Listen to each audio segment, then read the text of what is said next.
Salam alaikum. Good morning. Mashallah. I hope you guys drank all your coffee and you're pumped and you ate your fruit. Should I can I introduce her? And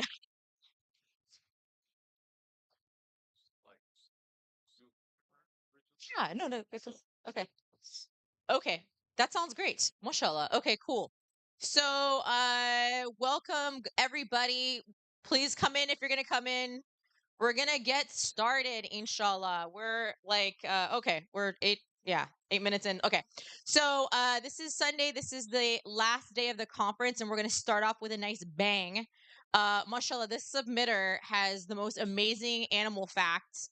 She's super, super fun, mashallah, and super funny. I'd love to introduce Julia Jazairi, and her dad is gonna interpret, inshallah.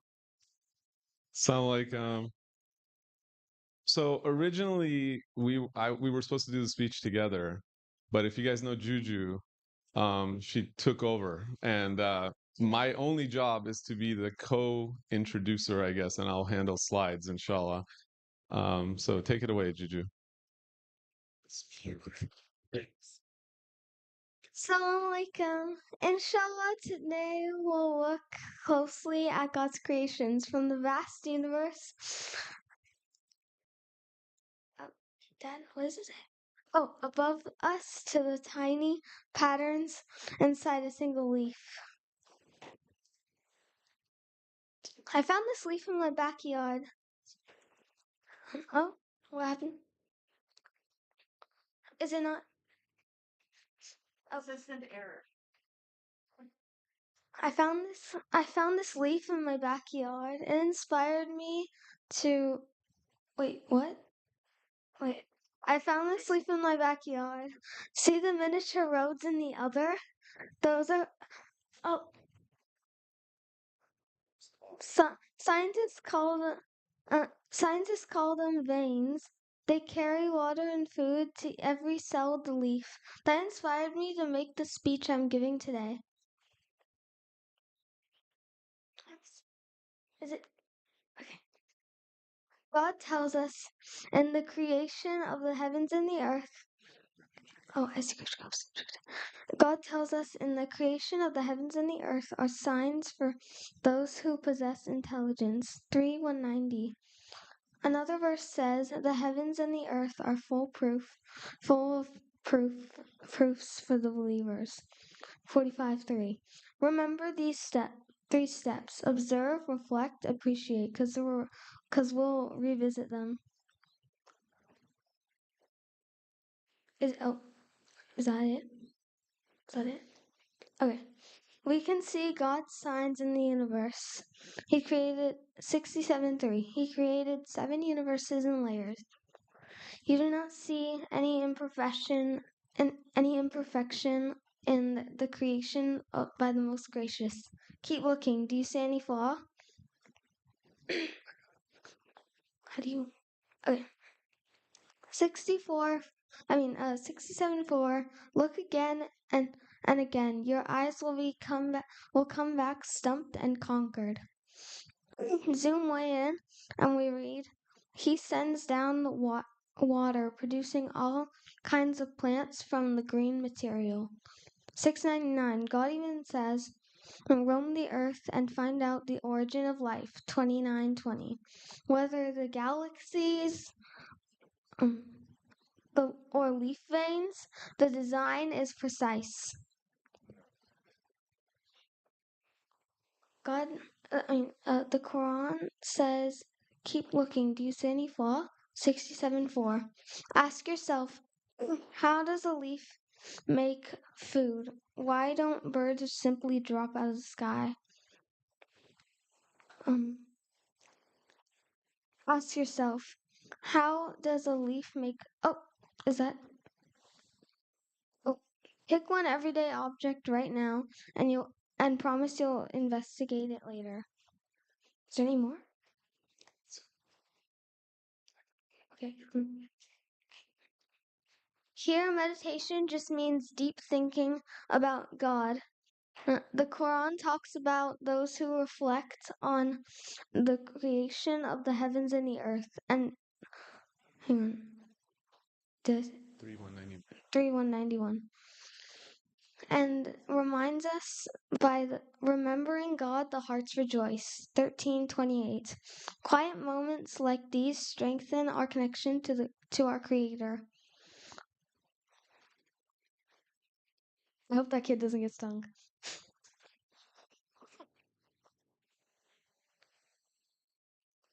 Is it on thing? Okay. Anyone who trusts in God, He suffices him. 65:3. God even reminds us that birds stay in the air because He holds them there. 67:19. When we face exams, performance, or stage fright, we do our best, then rely on God just like those birds. Okay. God says, the more you thank me, the more I give you. 14:7. Okay. Can I get some volunteers? Like, I'll have Dina, Tamina, Moira, and yeah. Okay. Okay. So, like, what was one thing that made you think about God when you looked at it closely? The stars. Okay. Just God is great. The sky, I'm in love with it. I love all those answers. That's it, mashallah. Now you can leave. Following the tools I gave all of you can lead to health, wealth, and happiness, which is what God promises all believers. Is it you? Okay. 25:2. The one to whom belongs all sovereignty in the heavens and the earth. He never had a son, nor does he have any partners in sovereignty. He created an exact measure. He precisely designed everything. The end.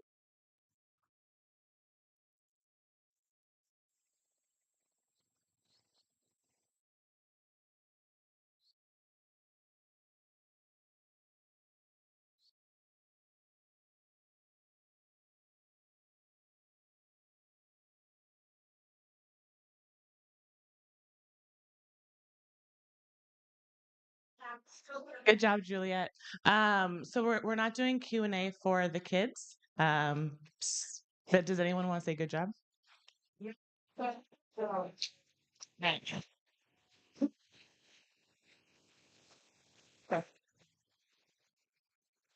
Okay. What a great and interactive way to start. Okay. Huh? Oh, that's a really good question. They didn't tell me, but I'm ready for that. Shabnam asked, what are we doing with the nicknames, the aliases?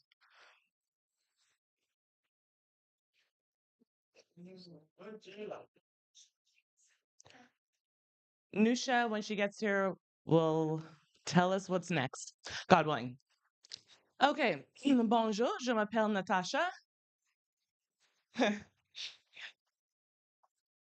No, why would I say it in Turkish when the next person's speech is in French? It's not in French, but their speech title is in French. So I asked them, is it decade? Is it decade? I don't know because I don't speak French. But up next, we have Amir giving a speech on 10 years.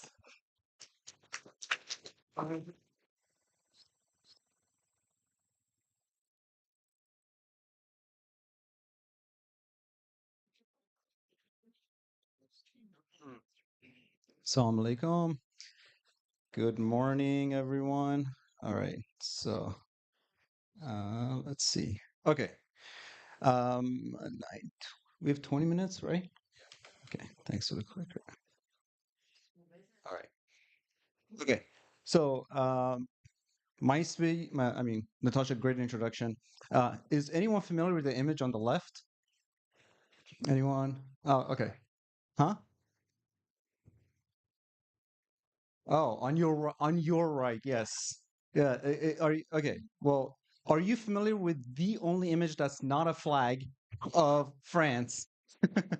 Okay. Well, anyway, so that is the calendar of the French. It was called the French Republican calendar. I don't know if you are aware of that.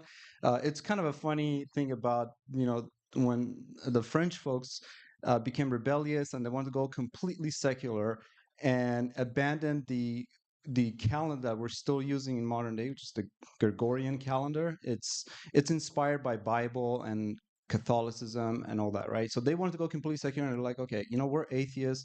We don't want anything to do with this anymore. And it was kind of peculiar. They wanted to make it arithmetically simpler to understand and compute. So they had this weird, bizarre thing where a week was 10 days. Everything was based on number 10, by the way. It was divisible by 10. So we're like, okay, a week is 10 days.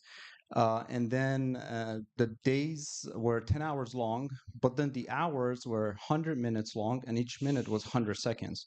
So their hour was 2.4 hours as we compute it now. So it works out to be 24 hours regardless. And then because of that, then they had to tack on 5 extra days at the end of the year because it came out to 360 days, right? So they were like, to go back to 365, we're going to add additional 5 days. Anyways, it turned out to be this calendar that they thought it was going to be cool, but turned out to be in practice disastrous. People had fewer days. I mean, the workers had fewer days to rest because their weeks are now 10 days long, right? It was not intuitive. If you're living in that kind of society, you're like, okay, this is just not intuitive at all. It becomes, in practice, terrible. This really doesn't have much to do with my speech, actually. But I'll get to why I wanted to talk about this in a bit. But I just thought it was hilarious that they ironically spent just a little over a decade on this calendar before they had to abolish it and they go back to the Gregorian calendar, which is what we're using now. So what a waste of 10 years by the French folks who wanted to go completely secular. Now, I do want to talk about the decade looking forward from this point on for myself and hopefully for everyone else, God willing, of how the next 10 years should look, in my opinion, and why it's very, very important, right, for our salvation, God willing. Use this. There we go. So I'm going to read this verse, chapter 2, verse 197. I hope you listened and paid attention to Suraj's speech. Great speech, going into detail, very clutch for those of us who we don't know a lot about Hajj, and that was very well prepared. I'm not going to go obviously into the details. This is more like talking about the goalposts that I want to get into, God willing, in our preparation for Hajj. Auzubillahi minash shaitanir rajim. Bismillahir Rahmanir Rahim. Says 2:197. Hajj shall be observed in the specific months. Whoever sets out to observe Hajj shall refrain from sexual intercourse, misconduct, and arguments throughout Hajj. Whatever good you do, God is fully aware thereof. As you prepare your provisions for the journey, the best provision is righteousness. You shall observe me, O you who possess intelligence. So God is telling you here that the best preparation is righteousness. The reason why I want to talk about this in the next 10 years is because this is one benchmark I have for myself. Like one of my goals, God willing, and not just my goal, one of the last obligation for every submitter is to go to Hajj, right? To even qualify according to 2197 and participate in Hajj is preparing a righteousness. And so what does that mean? Can I play this? Can you play this video? It may not start at the exact second that I want it. If it doesn't go to it doesn't go to minute 30, 40th second.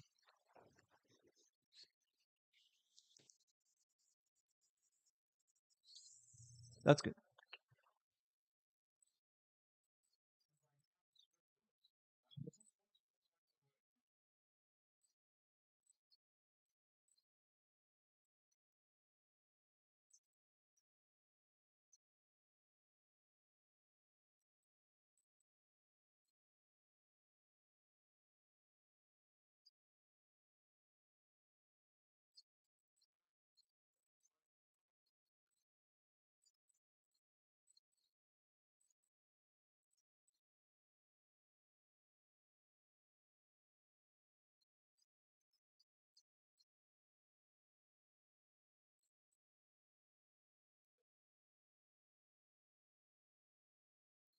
So and it continues, and then it writes in writing. It says in quote about 10 good years.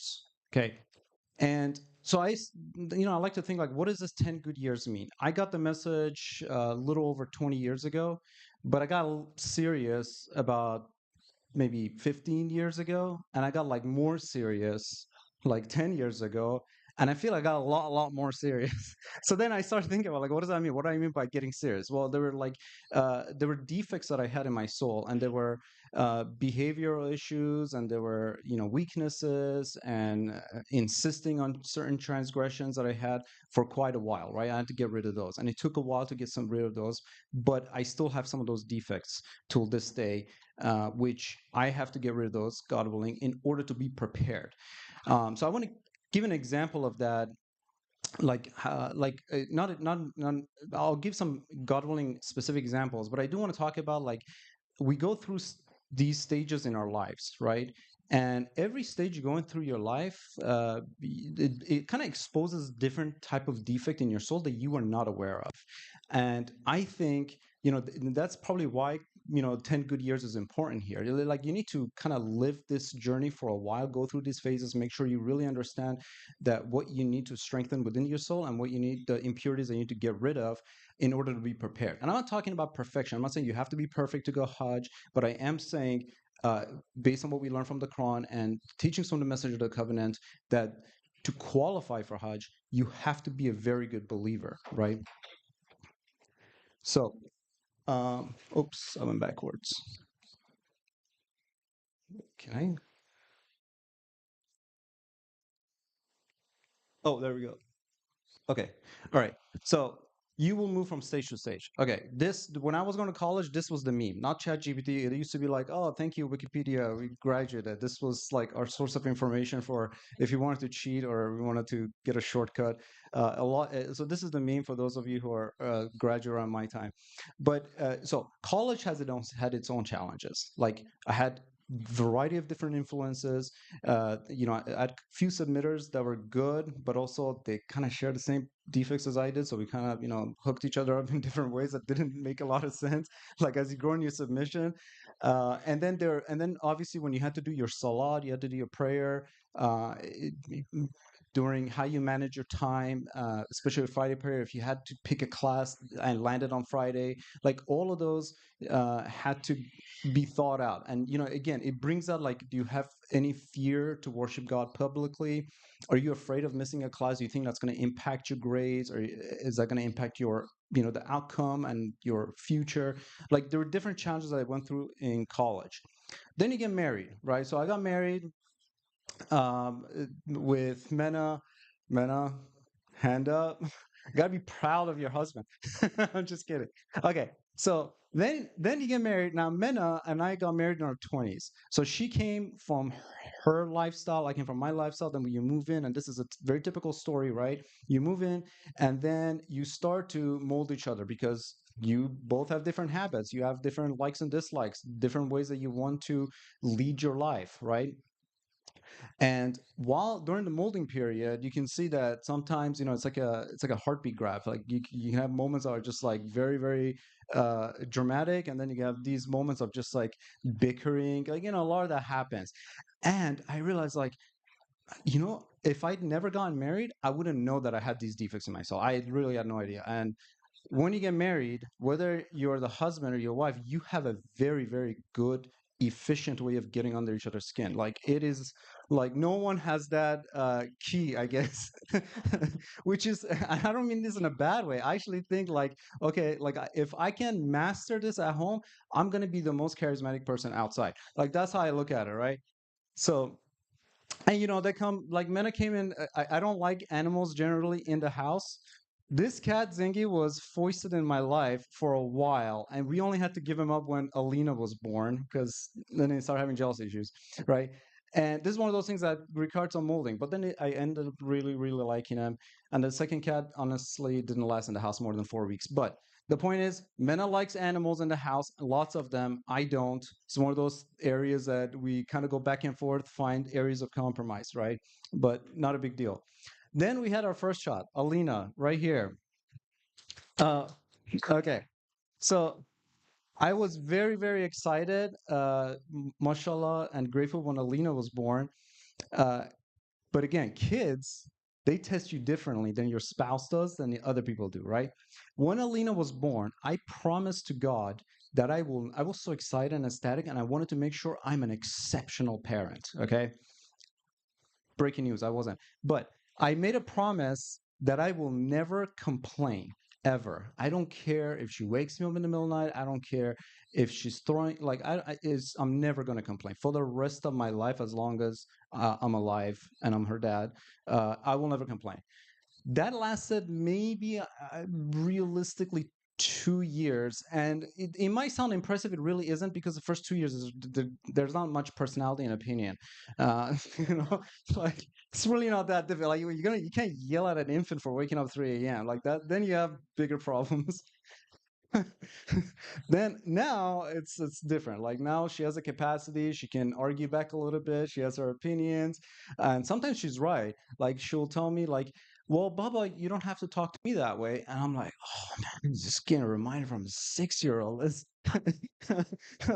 What am I gonna do? Like not accept it? So anyway, so then get you different ways that then you're going through these stages of your life, and you're like, okay, I really have to purify myself, because my goal is to, God willing, be prepared for Hajj. Like that's a realistic goalpost for me, right? And then the second one comes along. So uh, parents of multiple kids can resonate with this.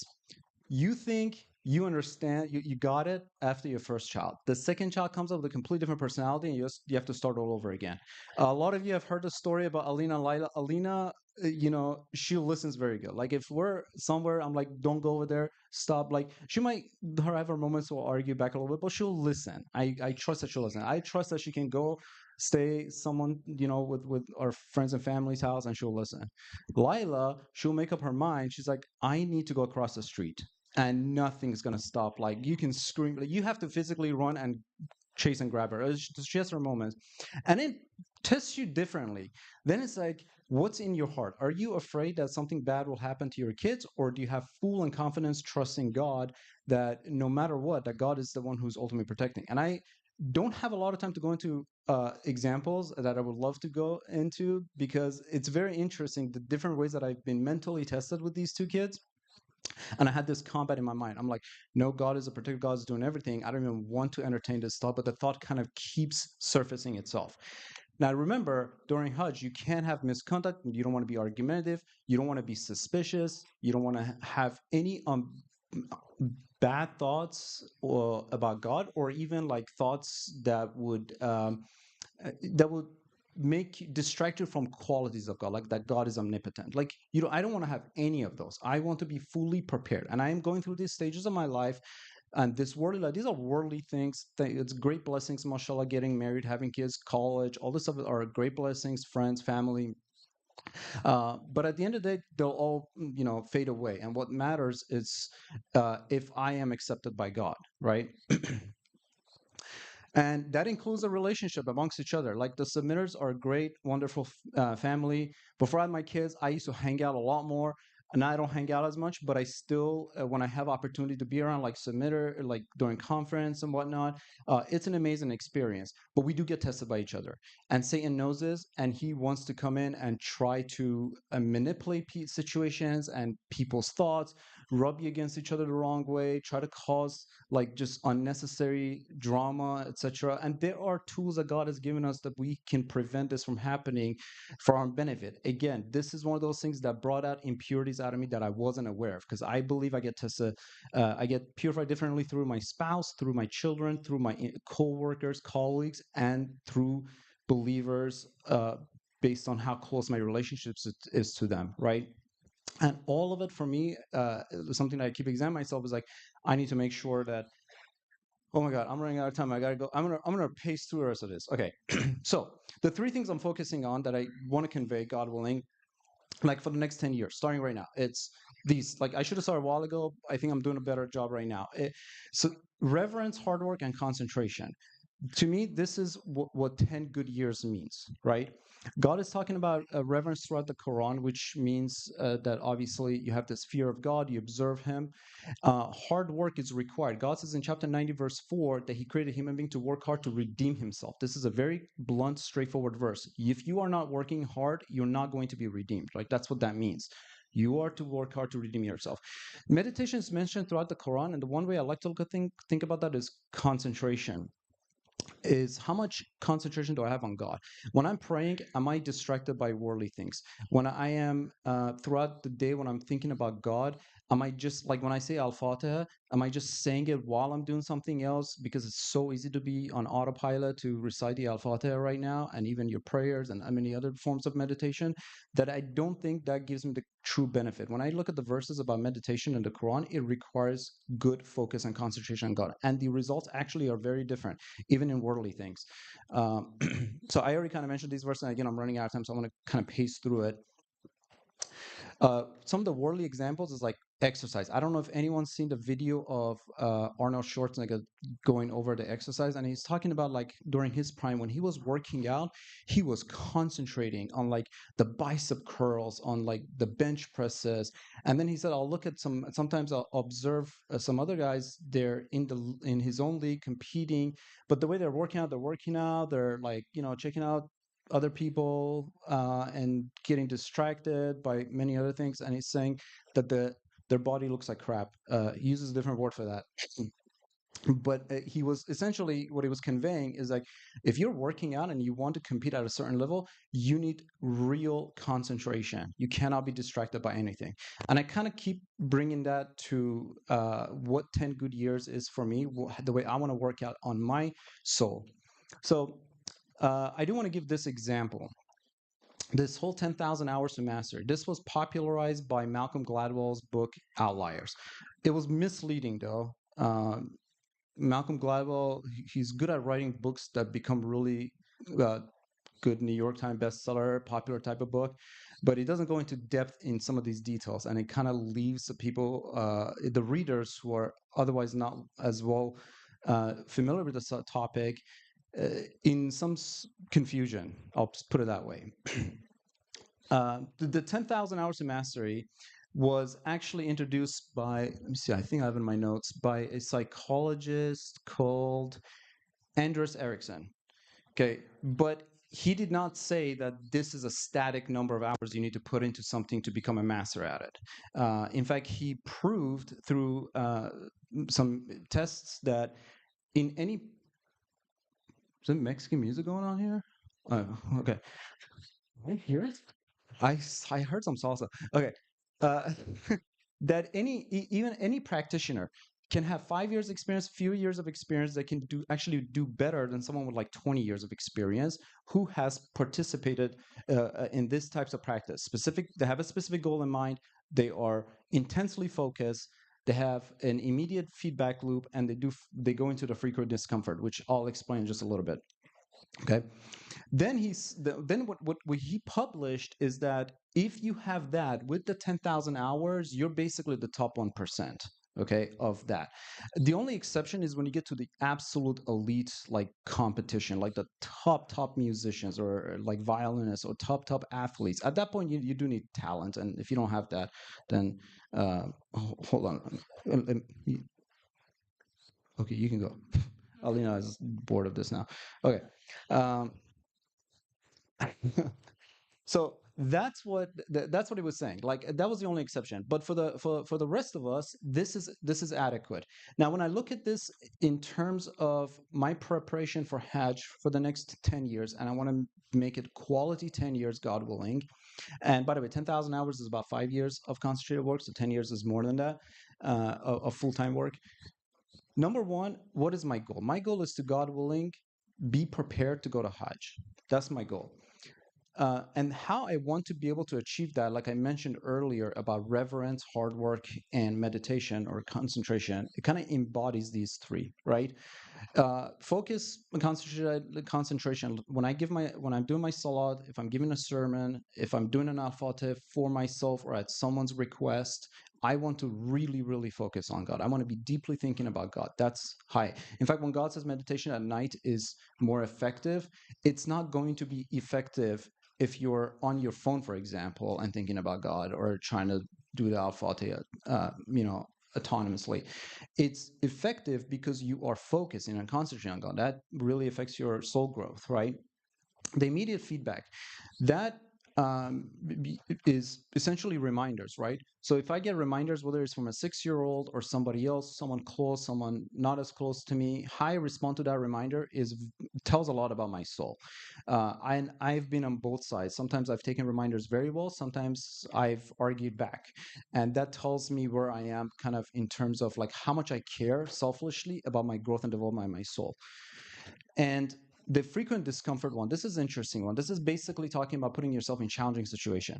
So let's say one thing you struggle with is being argumentative. Let's say that's just a problem that you have, that you love to assert your opinion in every situation that welcomes your argument, and it bothers you if you're proven otherwise. Like if that's the case, and you're given an opportunity, don't participate. Like that's the discomfort. You're going to be uncomfortable not participating because it's something like that you like to do. Don't do it. Or for example, you get a reminder from someone that you may not like as much, and they might remind you in a certain way, or it might be a disagreement you have with your spouse. Whatever the situation is that causes challenge, think of that as a good opportunity to grow as part of that 10 good years in pursuit of your goal, which is where you want to be. For me, I want to be prepared enough to go to Hajj. That will give me a very good indication of where I need to be. And that's the end of my speech. But there's one last thing I wanted to show. This one, I'm getting confused. Okay, so if you work like I do, like 30 seconds left. If you work like I do by the computer a lot, and I used to go to QuranAlone.com because I very, very frequently, Ali, mashallah, helped build that. And I get like these randomly generated verses, and I love that one because when I'm working, I hate that I'm always distracted with work so much. So anyways, I built this Chrome extension. What this will do, I'll send a link on Discord, God willing. You can install it, and every time you open a new tab, you could be at work or on your personal computer or whatever, it will generate a random verse. It will display it. It'll put your prayer times and everything. Now, I know sometimes people like to have their tabs for different purposes, like maybe something for stock, something for work related, maybe you're learning about something. I did that too as well, but I find my work to be ever so more distracting, and I want more reminders of God. So I built this out. I'm going to post it, God willing, on Discord. I would love your feedback if you do end up using it, and inshallah, we'll make it better. That's all. It's for desktop. Yeah.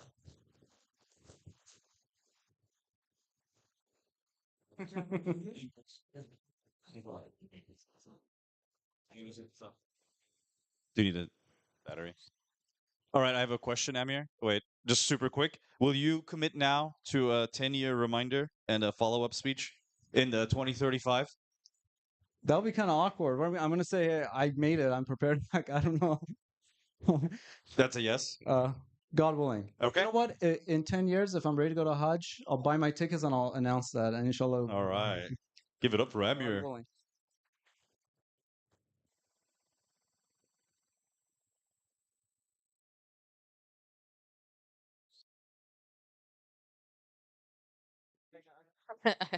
Mashallah. Okay, so praise God. That was a fantastic speech. Hello. No, we don't have time. We have to go to the next speaker. So unfortunately, we can ask questions to Amir, inshallah, about a speech in private. But I do want to do a nice introduction for this next speaker. Mashallah, she is a striver. I'm super blessed to be able to be emceeing with her. She's super funny. She's super cool. She's a fantastic. She plays basketball too, but I'm scared to play against her because I'm really bad. But it's Natasha. Give it up for her. Yay! Mashallah. I would say something about your kick. I love it. I love it. Don't start the timer yet. Assalamu alaikum. Okay, a couple things. Number one, is Mena still here? I saw the picture of the second cat and I got a little flashback. Mena asked me to watch the cat, and I thought it ran out the door when the maintenance guy came in. And then I had to go to Friday prayer and be like, yo, your cat is gone. And it was just a funny experience. But praise God, when I came back home, we did Al Fateh, the cat was under the couch. So it's okay. I can be trusted with animals. And I have Tony time now. Praise God, my second cat. Don't ask what happened to the first one. Okay, next agenda item. Unfortunately, I can't be in a box. So I will not be standing here, but Salam alaikum to anybody that's watching. I need to move around. Oh, I said don't start the timer. I was doing my announcements. Okay. I didn't even start it yet. Okay. Okay. Okay, now I'm starting. Salam alaikum, everybody. In the name of God, most gracious, most merciful. The name of my speech is B.E, and we're going to get into that. Oh, I need the clicker. Thanks. I actually need Eunice too, because I don't think I can play the videos from here. Oh, you got it? Okay, cool. All right. Let's see. Okay. So I'm going to tell a few short stories, and then we'll get into it. We're going to start kind of chill, and then we'll get a little bit more in depth. All right. So the year was COVID. During COVID, I became a gamer. Not that I wasn't before. I used to play Mortal Kombat, Crazy Taxi, for those who know that game from back in the day. But some of the guys in here, they're on a Discord channel, it's a gaming channel, and they told me about this game called Call of Duty Warzone. They said, Natasha, you should download that. And I was like, no, I'm not really into first-person shooter games, and I didn't want to pay for it. And they're like, it's free if you just do Warzone. So free, me, I'm about it. So I downloaded Warzone, and I loved it. I started playing all the time, and in this game, they put you have different lobbies. Okay, so if I'm playing, they match me with people who are at my skill level. Okay, so over time, I was like, okay, I'm getting a hang of this. I'm like shooting people, I'm killing people, I'm doing my job. And then I start playing with the guys who have been playing games for years. And there's 4 people that can be on a team if you're playing like a certain game. And sometimes if we have 4, it's great. That's the best case scenario for me. Sometimes, many times, we would have 5 players. I'm not going to mention names, but some of the guys came up with an idea. And the idea was, how do we rotate people in and out so it's equitable? And the idea was whoever has the lowest amount of damage, like you don't kill enough people, you're not really holding your weight, they get rotated out. Okay, Exhibit A. At the top, we have LP. 20 kills, 7,000 plus damage. Don't worry about oh, is Kareem Galil here? No, not yet. But at the bottom, we have Savage Killer. I've been a savage. That's me. Okay. Next up, we have Omid. 5 kills, almost 3,000 damage. Then we have Zeb. 3 kills, 1,700 something damage. And then coming in strong, Savage Killer, Natasha. 1 kill, 389 damage. Thank you. So, needless to say, Hossein, what's up, bro? Where's Eunice? Eunice is the best player to play with. He was so calm, so patient. I don't know why, but Eunice was my favorite. Anyways, long story short, I was always getting rotated out. And I thought to myself, this is not fair. Think about it. Next, I made a trip to London. UK, what's up? There we go. Okay. It was before the World Cup, and I was just strolling around. I had no idea where I was, and I saw this building. Thank you. It was called the Equitable House. And I was like, man, I was just like on my little stroll, and I was like, man, I want to live there. And I was like thinking, what would it be like to be in an equitable house? What is that going to feel like? What are those conversations going to be like? And I was just like taking that along my stroll. Okay, And then lastly, I'm just going to play this clip from one of my favorite movies. It's called The Emperor's Club. Maybe anybody heard of it? Emperor's Club? The Emperor's Club, not The Emperor's New Groove. Because Jayla would say, yeah, you've never seen this movie. Okay. Can we play this clip, God willing? Sorry. I'm 37. Don't worry about how I be putting YouTube videos in. It is what it is. Okay.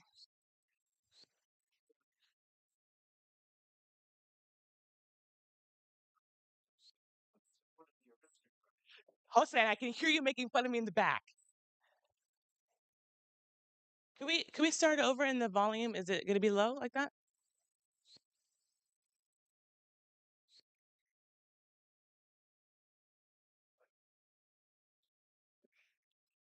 Okay, thanks.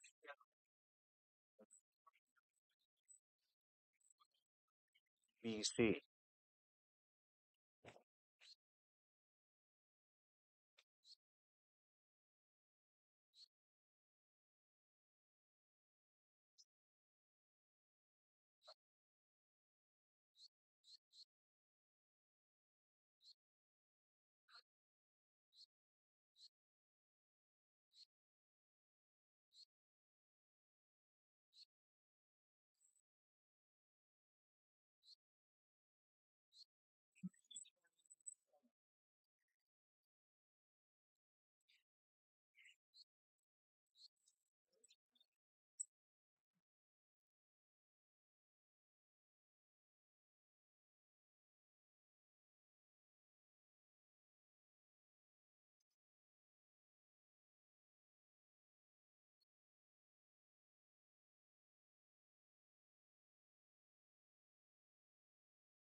All right.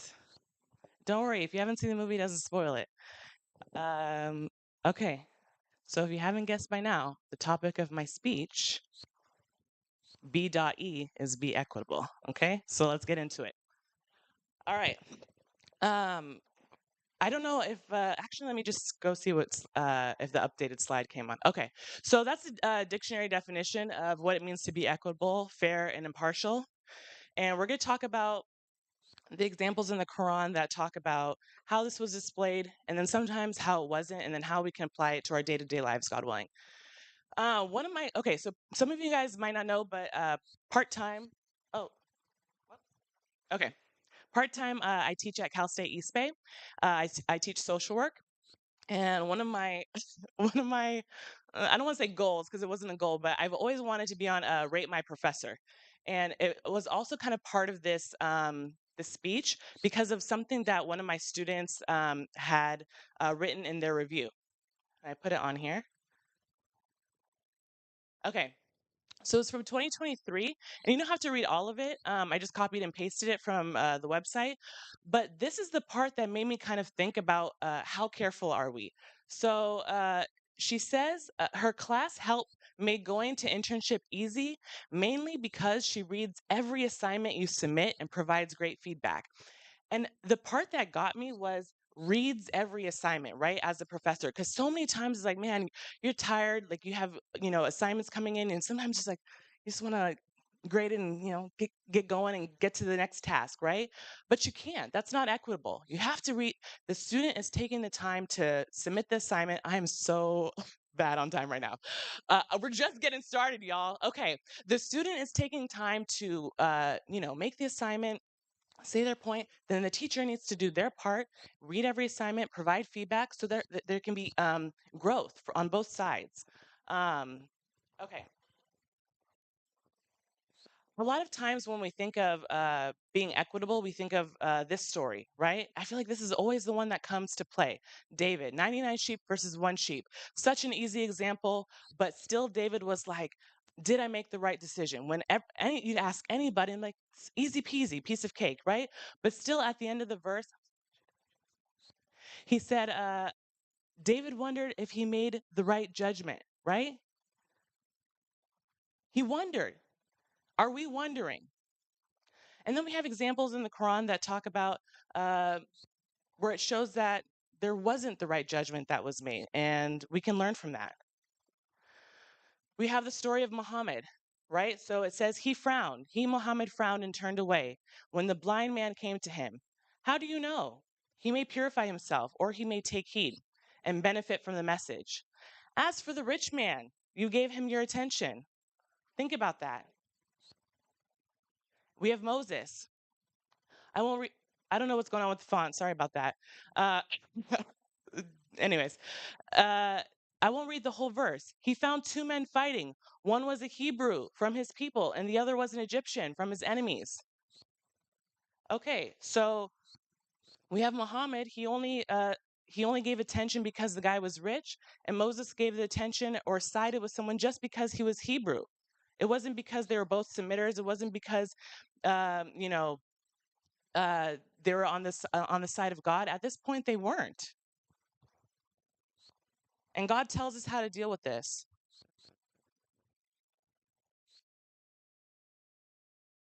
Okay. And that means, oh shoot, okay. God tells us how to deal with this in this verse.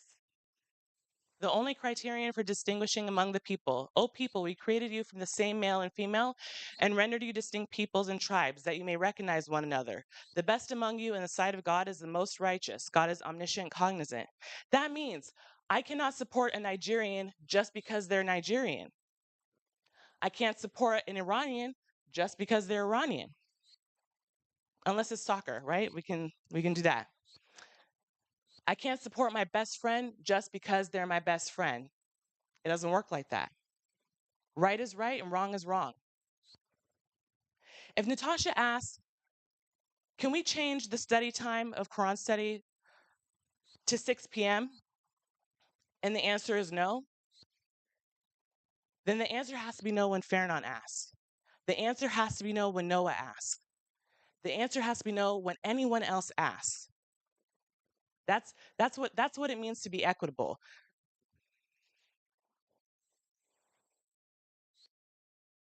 Okay. You guys know this example? This is the baker. Eunice, can we play this little clip, please? Thank you. No, not yet. Go back. No. I don't know. I'm not touching it.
Okay. Thanks, Eunice.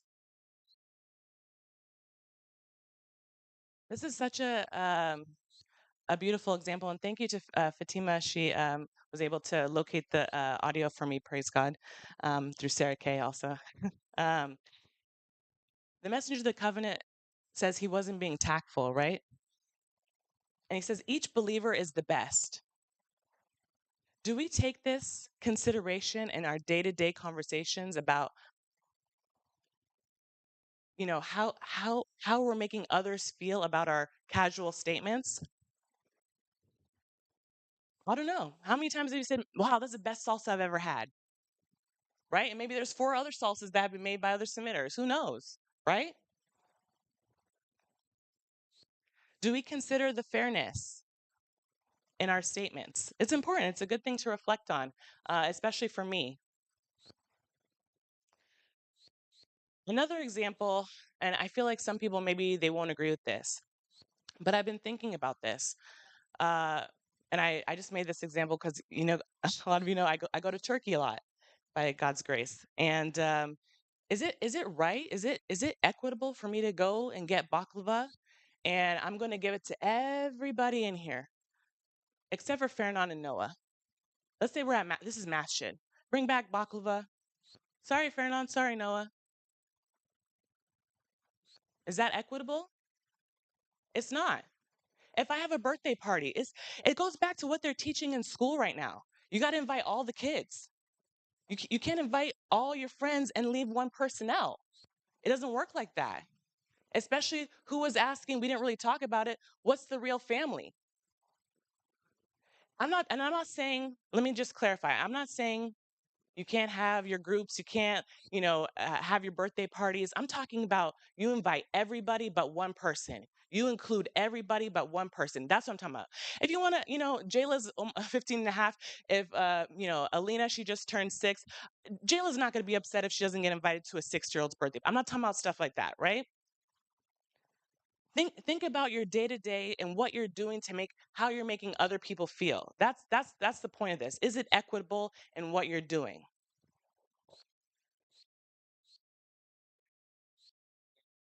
And then God tells us the story about not the story, but God talks about the orphans and how we have to deal with them. And in Surah 93, verse 9, it says, "Therefore you shall not forsake the orphan." What does it mean to forsake? It means to forget, to abandon. God, because God knows us better than we know ourselves. He knows how bad the human beings can be. So God tells us, hey, these are the things that you have to do to make sure that the orphans in this category is taken care of. You need to regard them. You need to make sure that you're not kicking them to the side. You need to make sure that they have their inheritance rights and you're not trying to cheat them. God tells us how to deal with these things.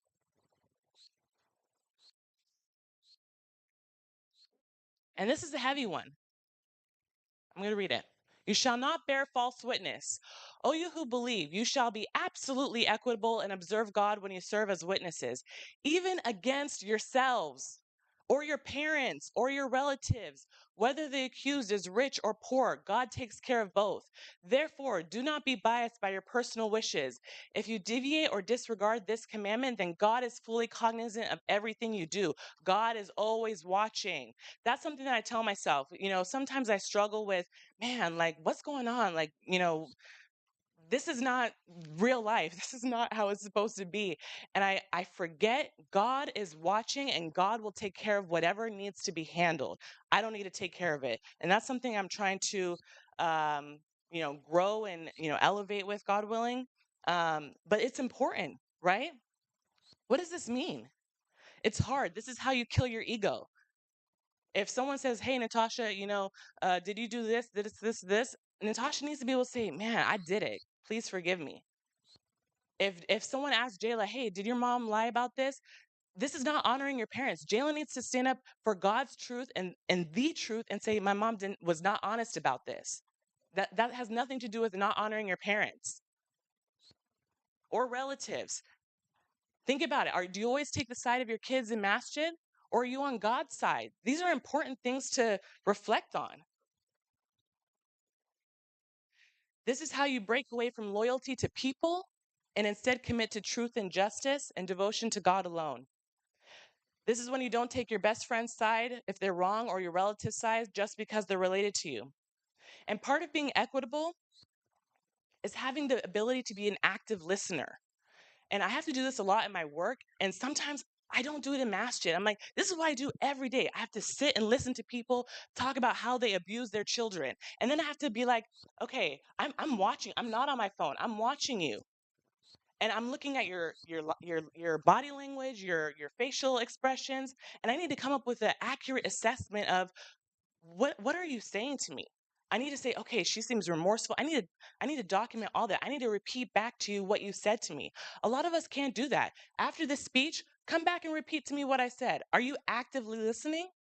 I don't know. That's between you and God. I know. But this is how we should try to apply it, even in masjid, even when we're doing Quran studies, because then you won't repeat the same comment that someone just made 2 seconds ago. And this is how we move forward. Actively listening. This means listening to both sides. Okay, parents, I only got one. Praise God. Mashallah, love you. But if you have two, sorry, I just made eye contact with you, Paria. Okay, if Nico and Natalia come to you and they say, Mom, or Liam and Leo come to you, he bit me, she pushed me. You weren't there, you didn't see it. What are you gonna do? You gotta listen to both sides. You can't just agree with the person who came to you first. I feel like that happens a lot too. It's not about who gets to you first. Listen to my side, listen to your side, and guess what? If you weren't there, maybe you'll never know. I'm wrapping up. Okay. 99% of people already have bias about the people and the situation itself. It's hard to get that bias out. It's hard to be equitable. It is hard. We have to be fair. We have to be just so that we can please God. Being equitable is about the everyday choices that we make, how we speak, how we invite, how we listen, how we judge. So let's strive to be equitable, not just in sermons or speeches, but in real life every day. Thank you.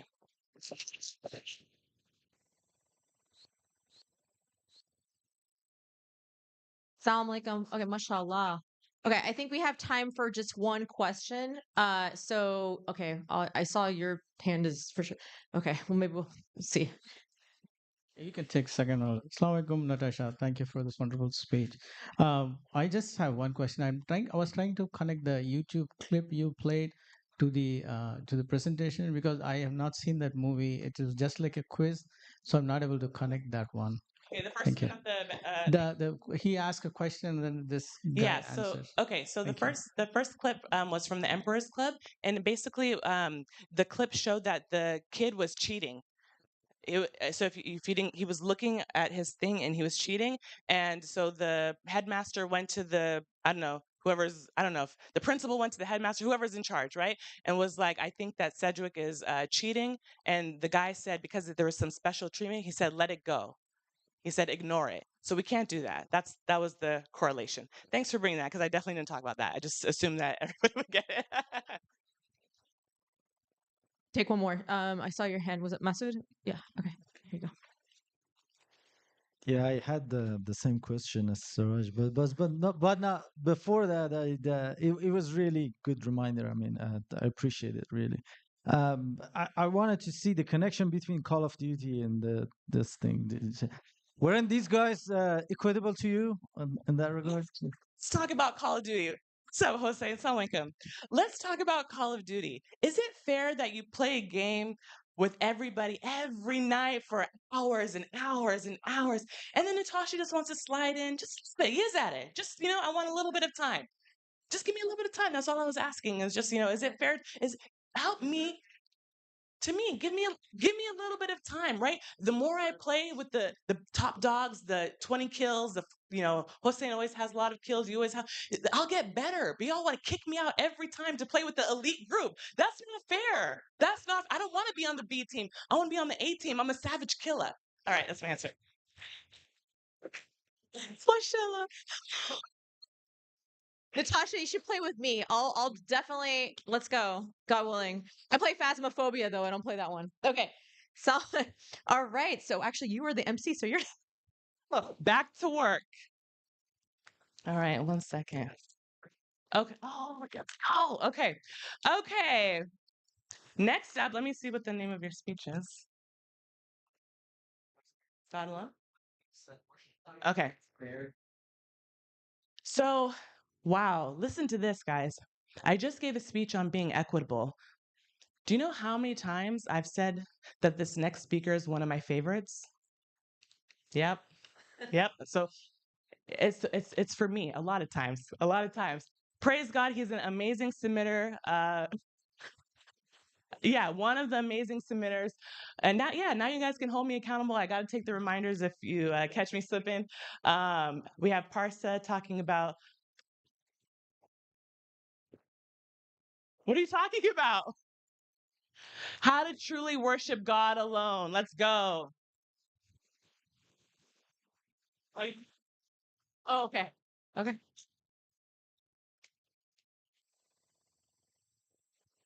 Assalamu alaikum, everyone. So while I pull out my speaker notes, can I get a big round of applause for the MCs and the audience crew? Woo! Yeah, yeah. Okay. So my speech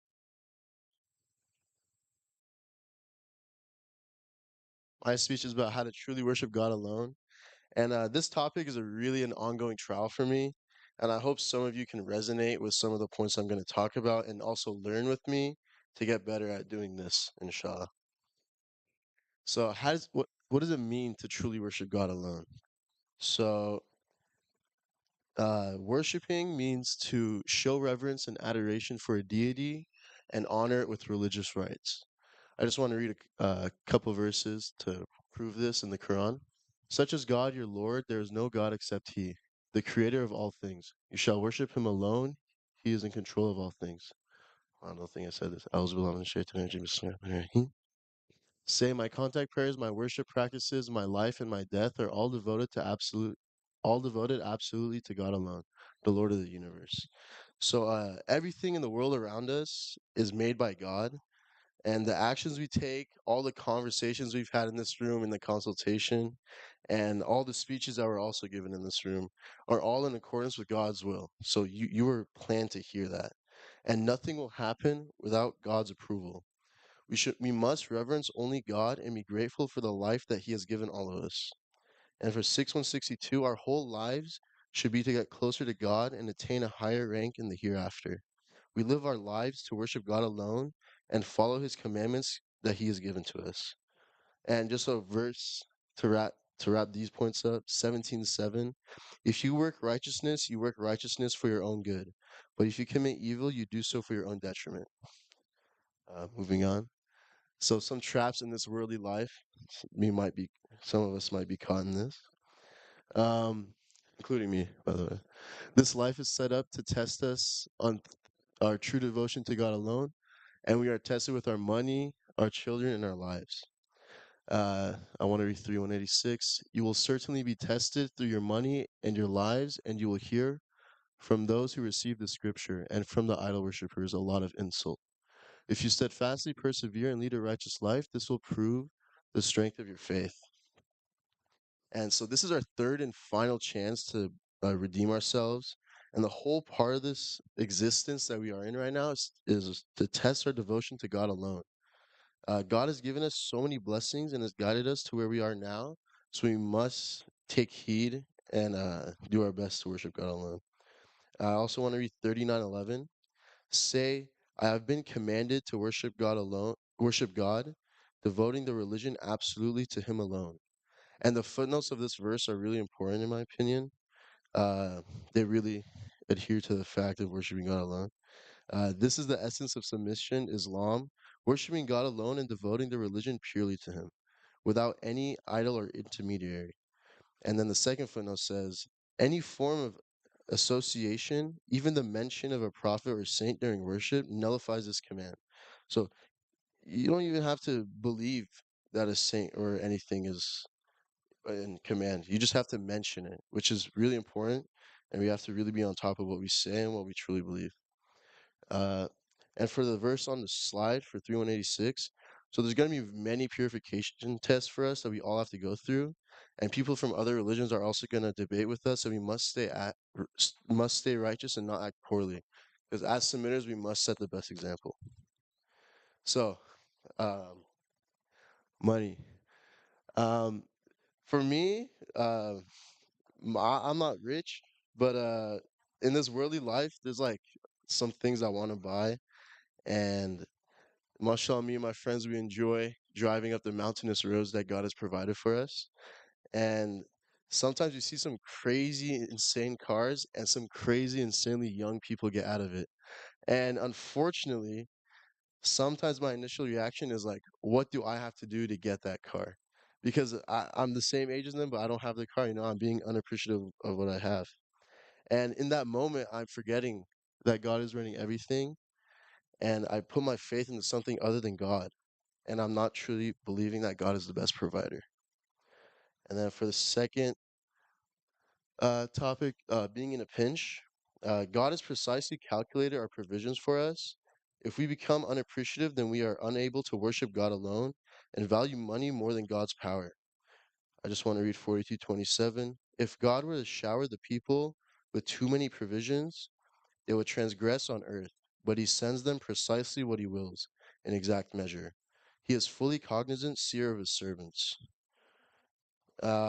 This verse was really profound to me because it's just explaining to us when we read it, like you don't have more because you can't handle more.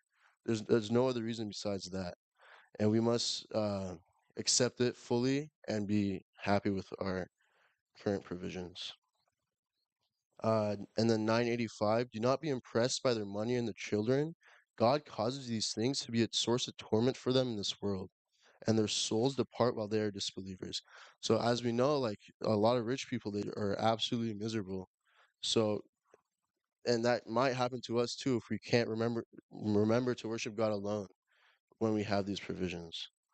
So if our money is either being a surplus or lack of it is affecting our soul, then getting closer to God and worshiping him alone becomes less and less likely. So we must remember to remember God. And then next point, children. So I don't have any children, but inshallah one day.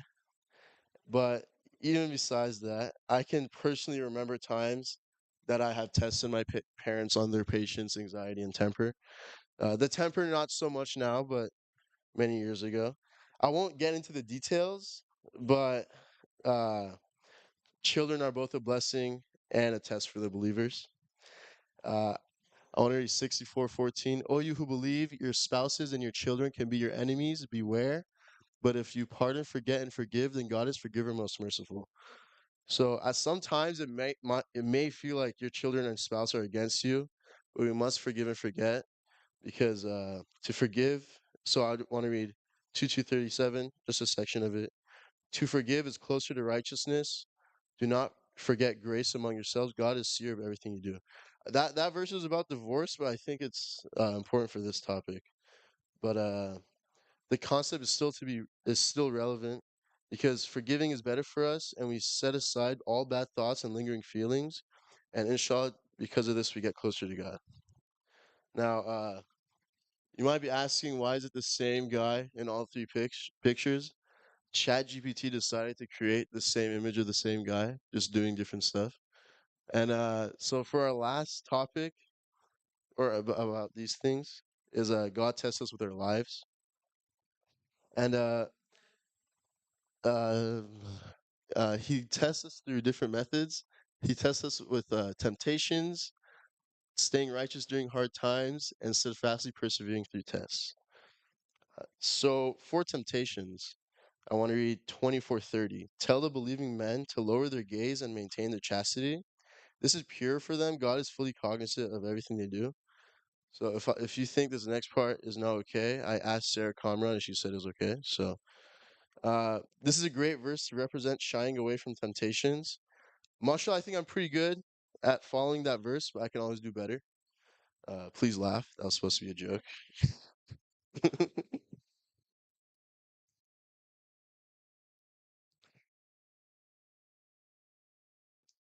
All right, now for the second part. 11:115. You shall steadfastly persevere, for God never fails to reward the righteous. And for the footnote of that verse, the tests we face in this world are meant to strengthen our souls. Steadfastness during adversity is the key to developing a strong soul worthy of God's eternal kingdom. And for the last part, 16:128. God is with those who lead a righteous life and with those who are steadfast. So we must continuously live a righteous life and keep God and only God in the forefront of our minds, even through the hardships, the struggles, and everything else to make it. Even through the hardships, the struggles, and everything else to make it to the highest heaven. Now, how can you overcome and truly worship God alone? So, if you put God first, all your worries about your money, the children, and your livelihood will go away. 2:152. You shall remember me that I may remember you, and be thankful to me. Do not be unappreciative. 3:200. O you who believe, you shall be steadfast, persevere, and remain united, and reverence God that you may succeed. So God constantly reminds us in the Quran to remember Him. In times of hardship, in times of prosperity, we must keep Him in our minds. To succeed in this worldly life and in the hereafter, we must continuously devote ourselves to our practices and strive to do as much as we can. Now, personal share. This looks pretty good up here, I'm not gonna lie. So some things that I have struggled with about my lack of worshiping God alone was I was giving power to my teachers and professors. I was not trusting in things when it came to material things, specifically my car, and I was being tested with stinginess. So for the professor part, there was one semester in college where I was in the dumps. I had two Fs. Like the semester wasn't over yet, but I had two Fs, a D in English, and my mind was gonna explode. And so I stopped going to math class and went to my English professor's office hours to try and get my English grade up. And in doing so, God escaped my mind, and I wasn't able to remember him during this time. And I wasn't doing my part, and I ended up failing English too. And I just I had to do it all over 6 months of my life. And so with because God wasn't on my mind, I wasn't able to remember the whole point of why I'm here. And just all that workload piled up, and I gave up. And then another instance was when I had my previous car. Mashallah, my current car is really great, and I've been working on my submission throughout. But the Volkswagen, so there's always something wrong with that car. I don't know, maybe it was both me and my dad together being tested on it. But because I would be driving it, but unfortunately he would pay for it. So, and I wasn't nice to the car either, but so there was constantly something wrong with it, and I would be so mad at myself when something would blow up, or like I'm at a red light and it's going like this. And and yeah, just giving my dad the hard news was so shameful for me, because I was like, Dad, it needs a new turbo. And then he'd look at me, it was so sad. And then lastly, this is an aspect of myself I think I've got better at, mashallah, but my stinginess. I would usually, when I first started making my own money, I would withhold my money when I saw homeless people, and I would like try and ignore them, like walk past without noticing them, like they were statues basically. And I would complain about spending money to my friends and like, oh, let's not go eat this for a birthday dinner. Let's go to Taco Bell, like, or Costco hot dog. I always made that joke, Costco hot dog. And I would hate paying people back when I had to. I'd usually wait a cool week to pay people back. And yeah, so these pictures, if you haven't noticed, the second one was when I was pranking Shane saying my car broke, but I think it just gives a good story. The first one was when neither of these were during these times, but I look dead. And the first one is when they woke me up to do car repairs, and I was really sad. All right. And things I changed to worship God alone. I put my trust in God alone. I stopped giving power to my professors, and I did my own part. Did my part for the school. I stopped worrying about what's wrong with my car, and I put my trust in God that nothing serious was going on. I started truly believing that God provides for all my provisions. So I just want to say praise God for guiding me and showing me the right path. Even if it wasn't some crazy test like some of you guys have gone through, it was enough for me to see what I had to fix in myself and what I needed to change in myself. So much I thank you, God. And this is the same guy ChatGPT made. I don't know why. But thank you for all listening. I hope you all took something away from that speech to think about what you need to do for your life, or if you're good job. But we must realize that this is our last chance, and we have to live it to the fullest. So inshallah, we do better.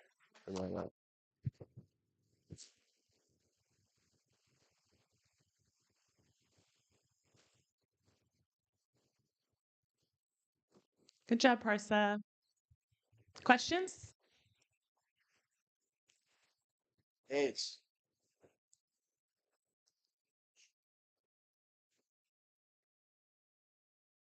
Sorry.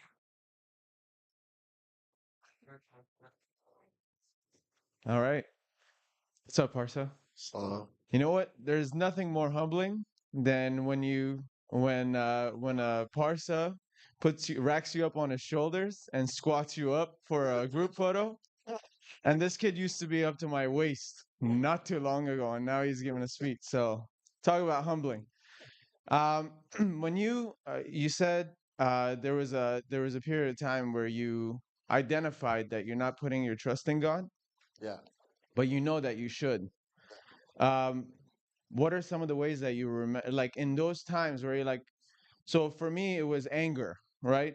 Like I know I'm not supposed to be angry, but I'm angry anyway, and that kind of ticks you off more because you know what the right thing is. So like it's a circle. How do you what were some of the ways where you were like, okay, I know I'm supposed to remember God. I know God is doing everything, but I'm not gonna I'm having a hard time trusting him. What were some of the ways you broke out of that circle? So during that semester, I didn't. It was during the summer that I realized why that was happening. But just a constant, just like nervousness going to class, and I felt dead. I don't know if you saw me during matches during that time. I was just like sitting there like this, eyes barely open. I was just not feeling great. But just in general, just I read some verses in the Quran, and I was like, that's pretty much me right now. So I gotta, and then just I knew it wasn't supposed to happen to believers, so I just slowly kept chipping away at it. Like like I don't know, shower thoughts, I guess. I'm not really sure. Somewhere around there. Okay.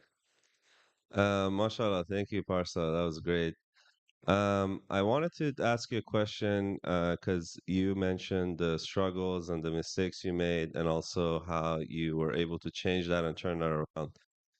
Um, and I'm curious to know, like, when you made the decision to change, or did you like get any results, or did anything positive happen to give you that reassurance that you ended up like making the correct decision? Sorry, can you please repeat that? I'm sorry.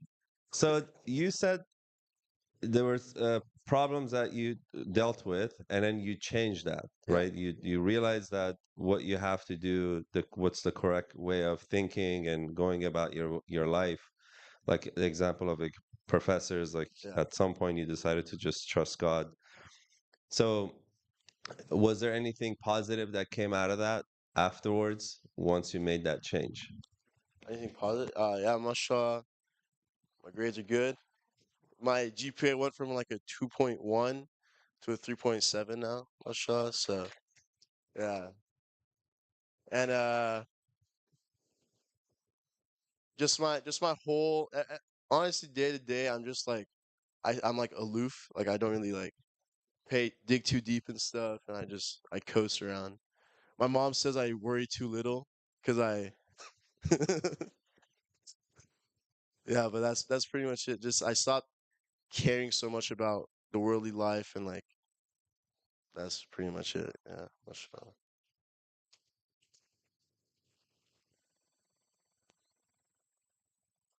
Okay, a couple announcements.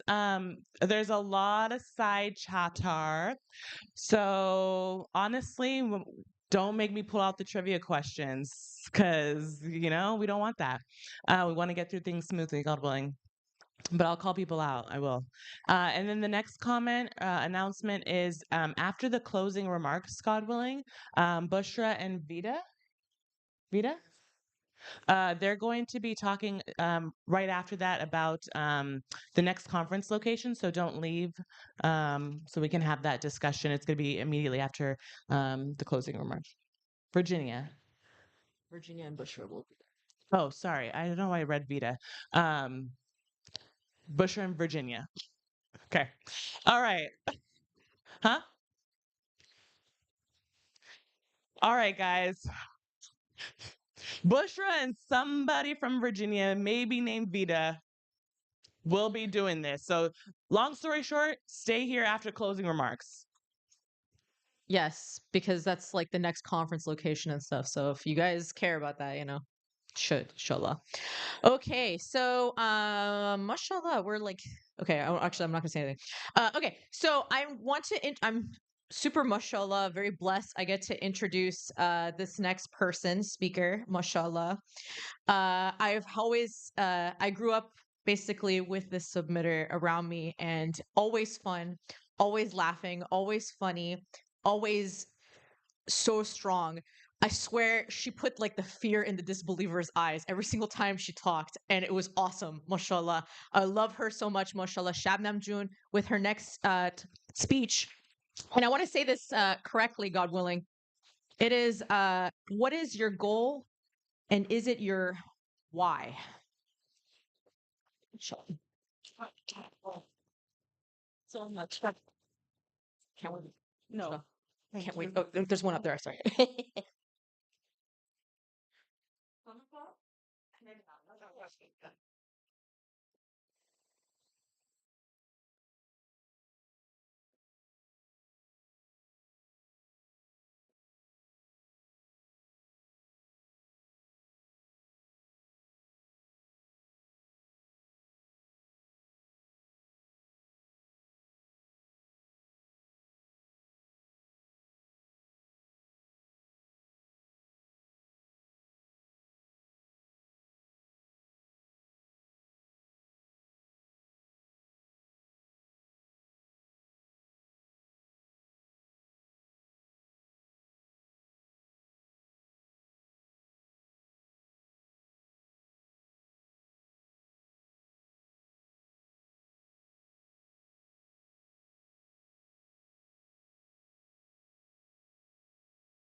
Sorry, I'm very technological. Not.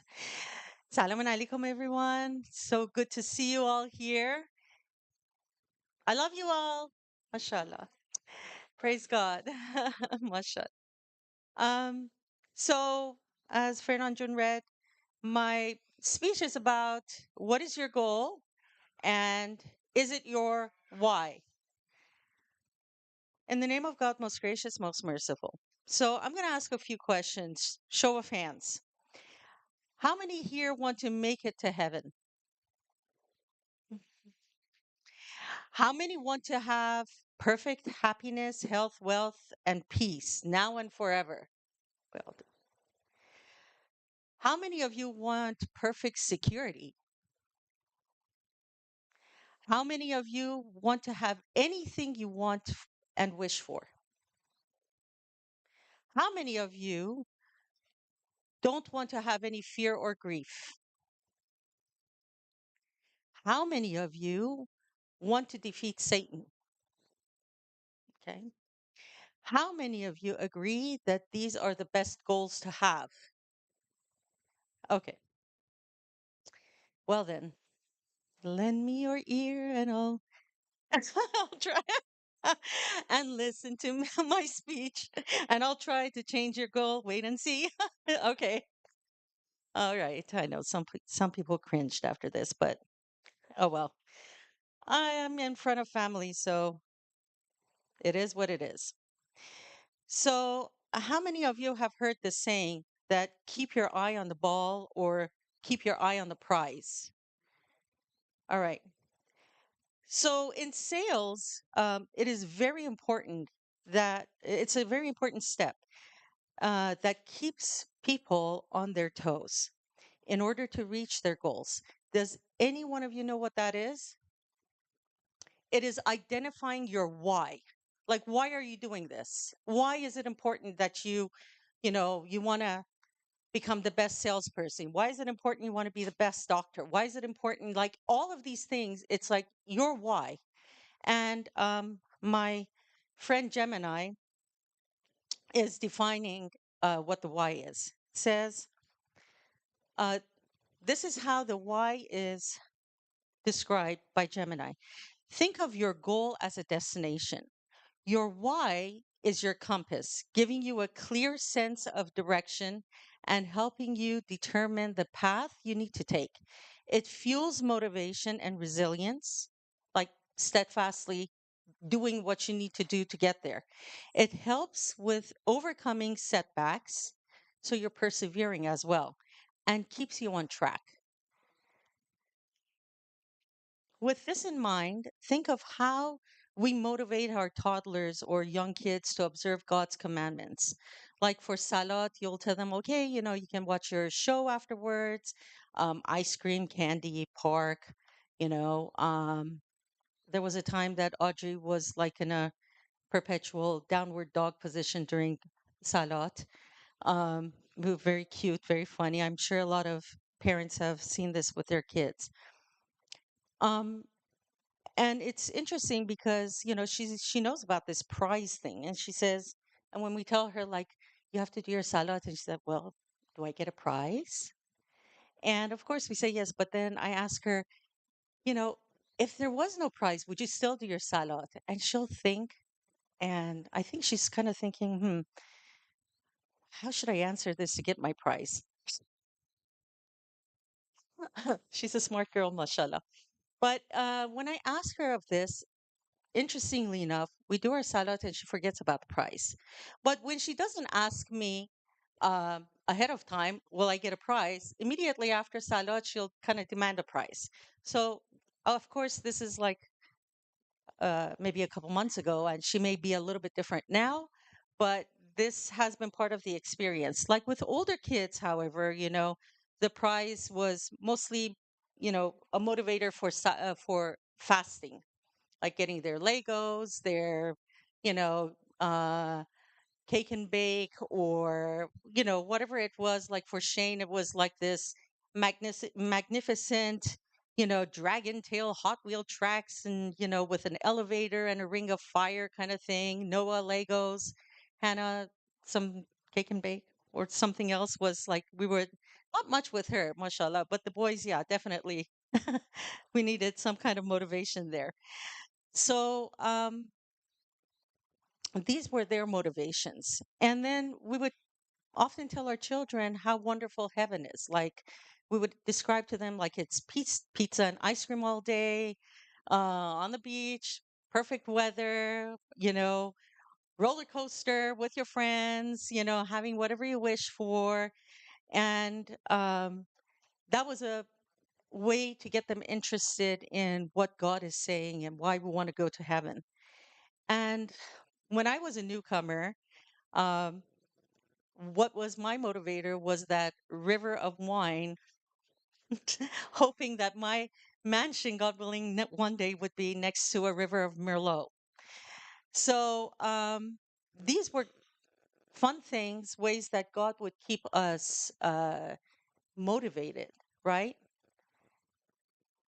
So as we start our journey in submission, some of us may be motivated by rewards that God mentions in the Quran.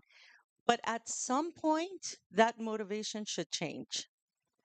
As we grow in submission, these rewards or prizes no longer become our whys. Okay? That's not why we want to go to heaven anymore. So we can get whatever we wish for. So we can have these mansions. So we can have these, servants. These are all like allegorical descriptions, okay? But it's not something that will motivate us. At some point, it won't be our motivation anymore. It won't be our why. They're erased from our goals and almost become immaterial. You know why? Because we realize that none of these things matter. Only being with God matters. Okay? Now, I know some of you are saying, well, being with God this is how it's described. Yes, but that's described for a way for us to understand it. But once we understand it, we now know that our real motivation is to be with God. Now, back to keeping our eye on the ball versus the prize. In submission, I think this is the way I understand it. There's only one of these ways that will get you both. And it's the one that you keep your eye on the ball. This means that our opponent will not have a chance to take the ball away from us. Our opponent may block us at times, but he won't be able to take away the ball from us. By keeping your eye on the ball, but by keeping our eye on the prize, he can take our eye away from the ball and take the ball away from us. And this is the examples that I've understood from the Quran. In Surah 7, verse 19 through 25, so this is when the great feud happens, and Adam, unfortunately, well, all of us, we did not listen to God, and it was obvious to at that point that we weren't upholding God's absolute authority. God says, as for you, Adam, dwell with your wife in paradise and eat therefrom as you please, but do not approach this one tree lest you fall in sin. The devil whispered to them in order to reveal their bodies, which were invisible to them. He said, your Lord did not forbid you from this tree, except to prevent you from becoming angels and from attaining eternal existence. He swore to them, I am giving you good advice. He thus duped them with lies. As soon as they tasted the tree, their bodies became visible to them, and they tried to cover themselves with the leaves of paradise. Their Lord called upon them, did I not enjoin you from that tree and warn you that the devil is your most ardent enemy? They said, our Lord, we have wronged our souls, and unless you forgive us and have mercy on us, we will be losers. He said, go down as enemies of one another. On earth shall be your habitation and provision for a while. He said, on it you will live, on it you will die, and from it you will be brought out. So, yeah, we all wish, even now, that we had never made that mistake. But back then, that's what the devil did. He went to Adam and he said that, listen to me. I know this is what you want to do. You want to become what you were before. So I'm giving you good advice, right? He managed to take our eyes away from the ball, which was to uphold God's absolute authority, and instead to focus on the prize, which was going back to the time when we weren't humans and we were part of one community.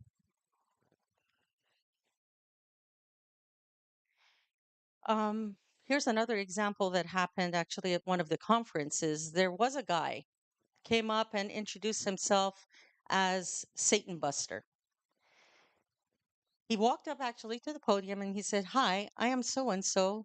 I'm Satan Buster. Okay. He was so-called submitter at the time.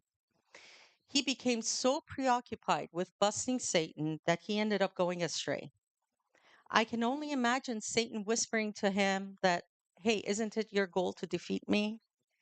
Shouldn't your whole life be about defeating me? You know? And this unfortunate whisper went into his head. And he ended up going astray because now he ended up inadvertently idolizing Satan because that was his focus. Okay? So, by upholding God's absolute authority and doing what he says, you know, automatically and by default, you know, all of these things will happen. Everything that we wished for from the very beginning, when I asked you, all of these things would happen. Okay? When we're with God, then by default, we're not with Satan. And Satan is defeated. So if we keep thinking of ways to defeat Satan, then he becomes our idol. And therefore, we get defeated. But if our goal is to do as God, our master, and our king says, and therefore uphold his absolute authority, then Satan will be defeated automatically. And then all the benefits from seeking God's kingdom, okay, when we seek God's kingdom first, all of the benefits will follow. The perfect security, perfect health, wealth, peace, happiness, whatever you wish for, all of these things, all the wonderful things that God has allegorically described about heaven the prize, it will follow. This is his promise. And it seems to be like a theme of this conference, to seek God's kingdom first. So, our only reason for worshiping God should be because He is the only one true God worthy of worship, that without Him, life has no meaning, and that He is the one we love the most, and He is the most important entity in our lives.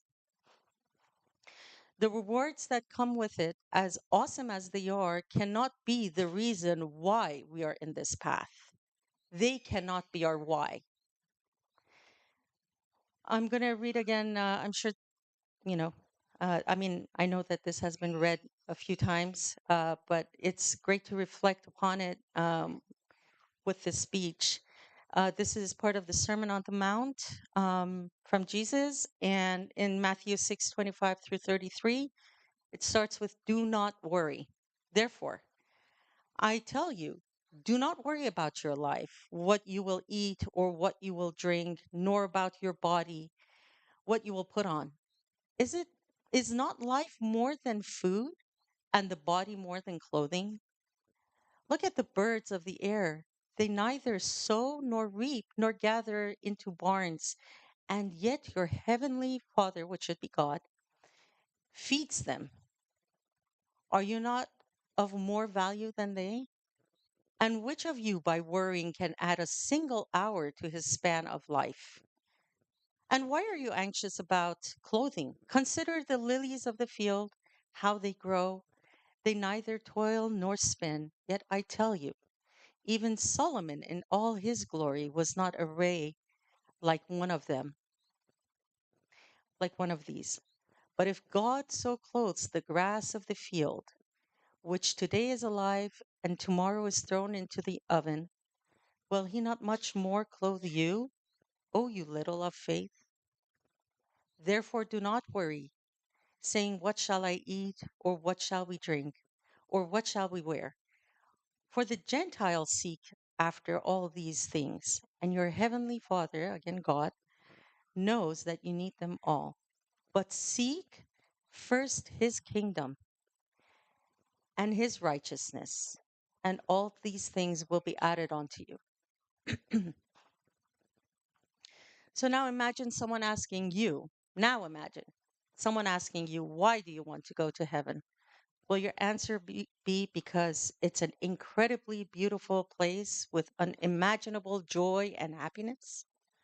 Or will you answer because that's where I can be close to God?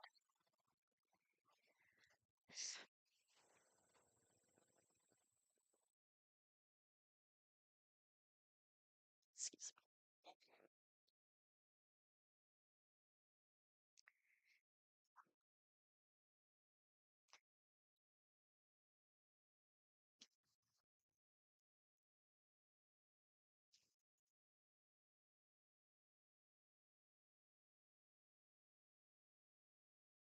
This is why our why is important. So let's keep our eye on the ball and seek God's kingdom first. And the prize will fall. May God keep us all in his right path. Our Lord, let not our hearts waver, now that you have guided us, and shower us with your mercy. You are the grantor. Our Lord, you will surely gather the people on a day that is inevitable. God never breaks a promise. Answer 37:40 through 41. Only God's servants who are absolutely devoted to him alone will be saved. They have deserved provisions that are reserved specifically for them. God bless you all.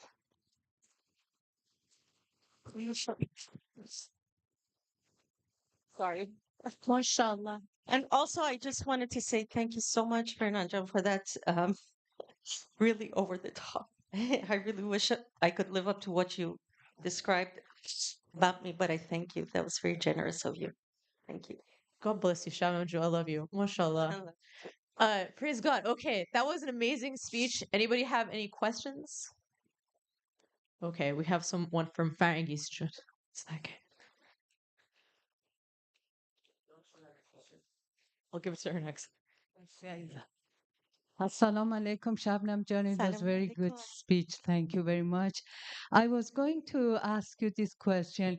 There is a woman that she's a single mother and she lives in a very miserable life. And she was going to, she asked me, I don't want anything. I want just, health and some money and just happiness. That's all I want. And and I, if I give her the message that uh, just, come to God, God would give you all of these. Is it wrong?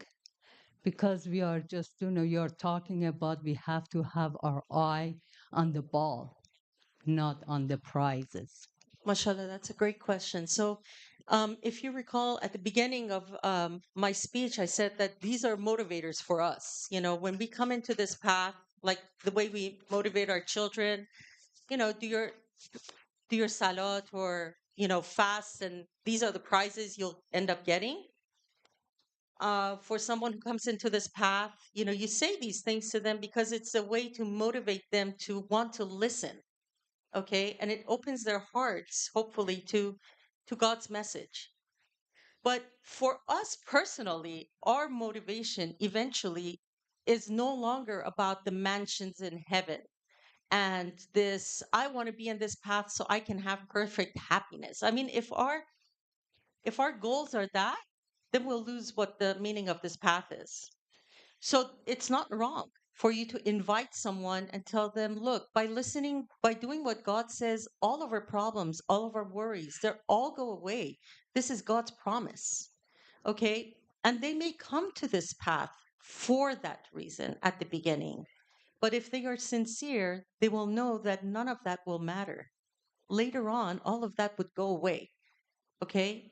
So, at the beginning, when I asked that, and I asked if that is our goal, okay, now that I know for sure that if I ask you again, you will be saying, wait a minute, yeah, really, our goal is to be with God, right? So, um, I, like I said, there's nothing wrong telling her that because that's a great motivator. Thank you. Anyone else? MashaAllah. Okay, one more question.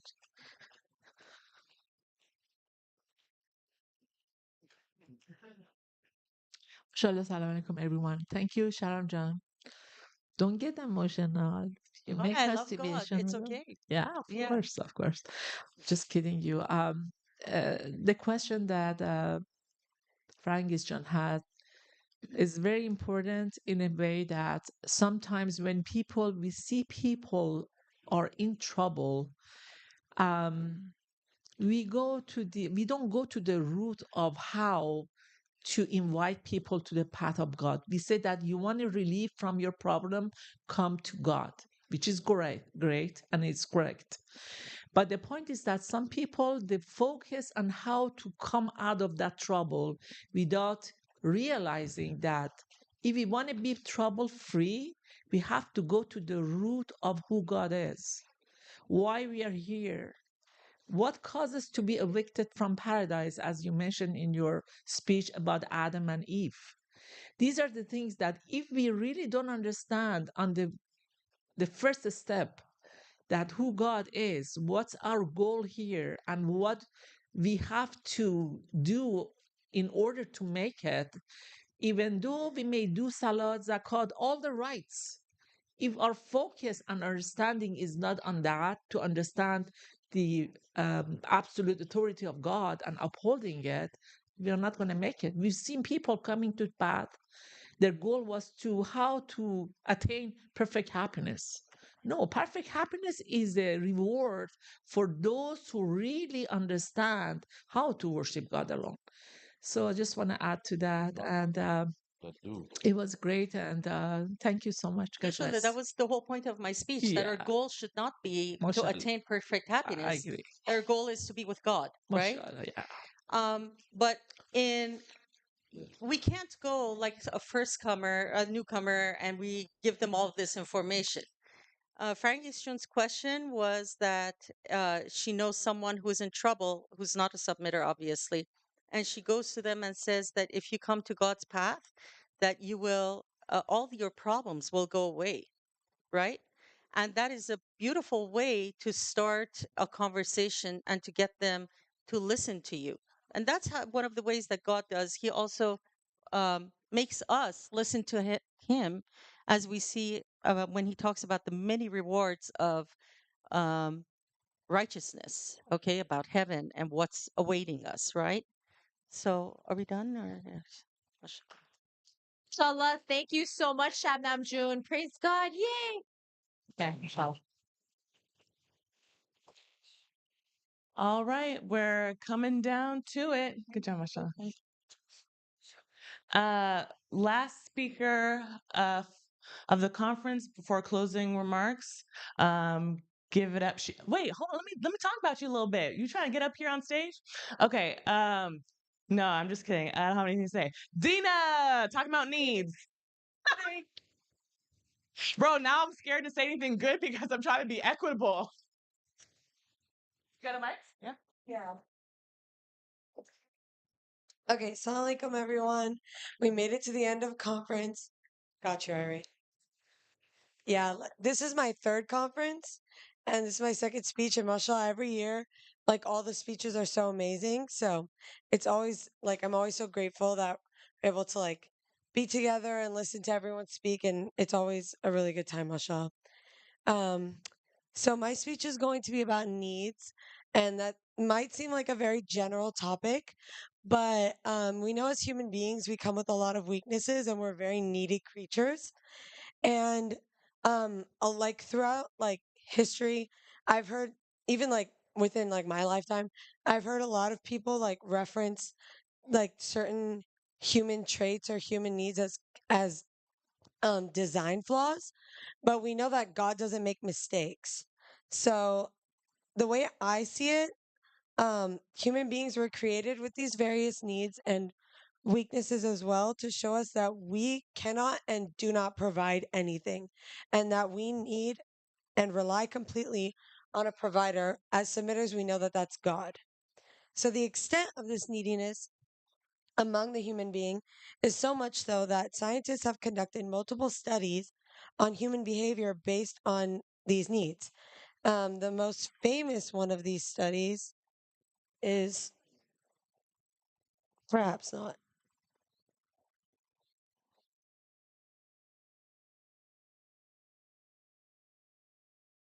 I don't know.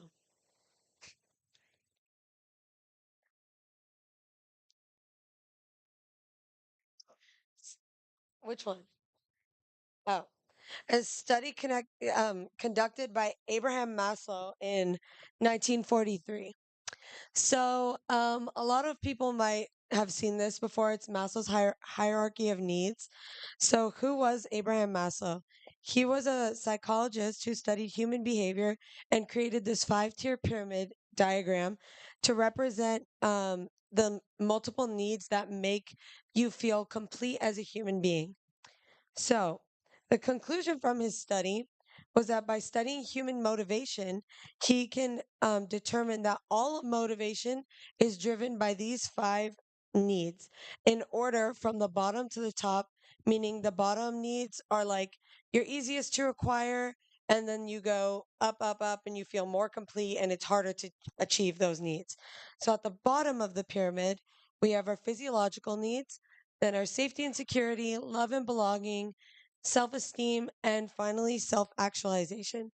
So I decided to do some research on him, just like as a person. I wanted to see if I have to pull up my research. 1 second. I wanted to see if he was religious because the top of his pyramid is self actualization, which in other words is like your purpose as a person.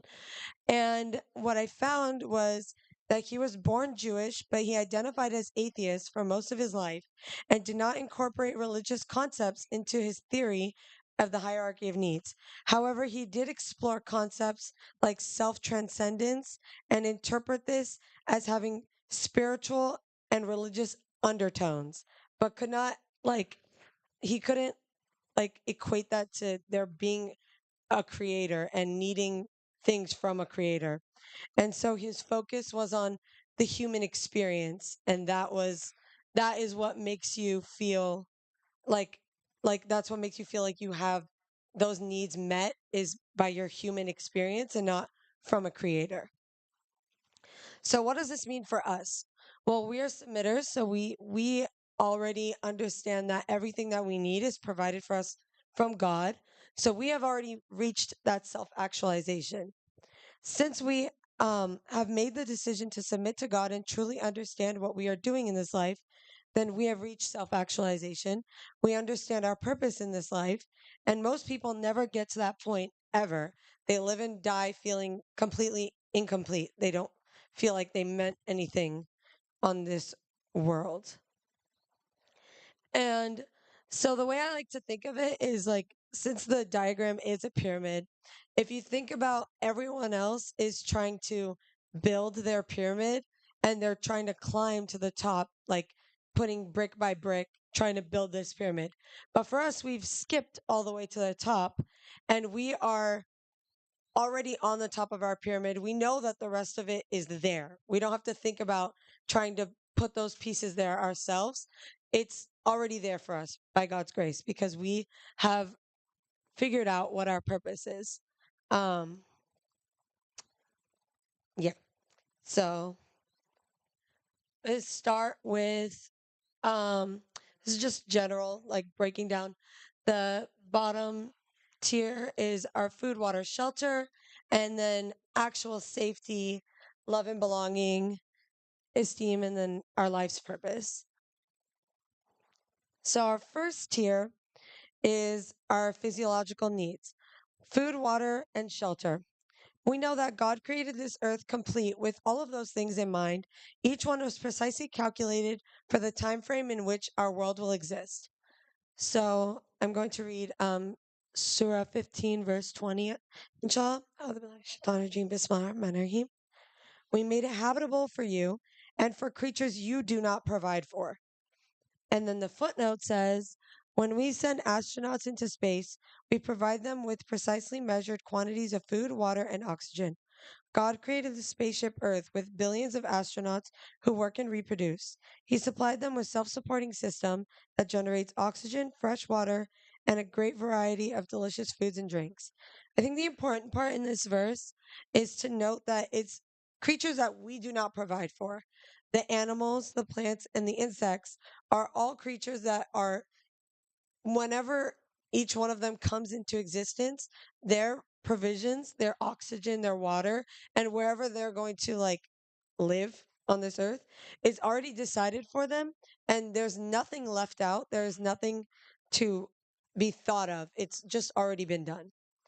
So people who don't have the truth surround this concept with so much fear because these are the things that the basic needs that we need to survive. Without these things, we wouldn't be able to live on this earth. And in recent years, there have been countless studies and articles talking about how our resources are running out. We are losing our oxygen because we are cutting down all of our trees. Our water is becoming polluted. We have overpopulated the earth and now there's no space for anybody. And we've run out of food. And basically, the end story from all of these is that everyone on earth is going to die because we just don't have enough. But we know that human race will not be in danger because we understand God's system and we know that each person's provisions are perfectly calculated without any injustice or anything being left out. It's not something that we have to provide for. So then I'm also going to read Surah 17, verse 31. You shall not kill your children due to fear of poverty. We provide for them as well as for you. Killing them is a gross offense. So then that leads me into safety. So safety has become somewhat of a hot topic recently in the disbeliever world. As a submitter looking out from it, recent times are not any less safe than older times. I feel like it's equally as dangerous to be walking in the streets where plague is running loose than to be like afraid of like other people who don't have morals. But disbelievers look at the world as if through goggles that say danger, danger. And it's to a point where people have stopped considering or have stopped or considering stopping reproducing because I've heard so many times amongst people in my generation, they don't want to bring a child into this world because it is just too dangerous. And they don't think that their children can survive in conditions such as what we have. But, oops. As submitters, we understand how this danger works. We know God's system and we understand that we are living in Satan's dominion. And this danger that we see in the world has existed from the beginning of time and will exist throughout the end of time because Satan is incompetent and he cannot protect us in this is his dominion. And nothing good comes from Satan. All of this is like danger. But as believers, we are in a protected bubble. So long as we follow God, we understand that we are not subject to this danger. We will always be protected and we have perfect security. So a lot of people will go to extreme lengths, such as gambling on insurance or putting power into other things that they think are going to protect them. I have like just a personal story, but in my old neighborhood when I lived in San Jose, my dad, he would be like so we lived like behind the freeway. Um and um it's like it wasn't a bad neighborhood, it's like near Lee, but he was like always thinking that because we're by the freeway, there might be like some hoodlums that could like come into our neighborhood and break in. And there was somebody at like someone's house at the end of our street. Like my dad invested in like security cameras. We had camera inside of our house, like everything that he could possibly think of. And mashallah, like we were protected. But there was house right next door to our house that got broken into 3 times. And like the whole every time that it would happen, my dad would be like, "We're gonna be next. You guys can't like don't forget to lock the doors." And but all these things we know are not actually going to protect us. The only thing that will protect us is being with God and staying with God.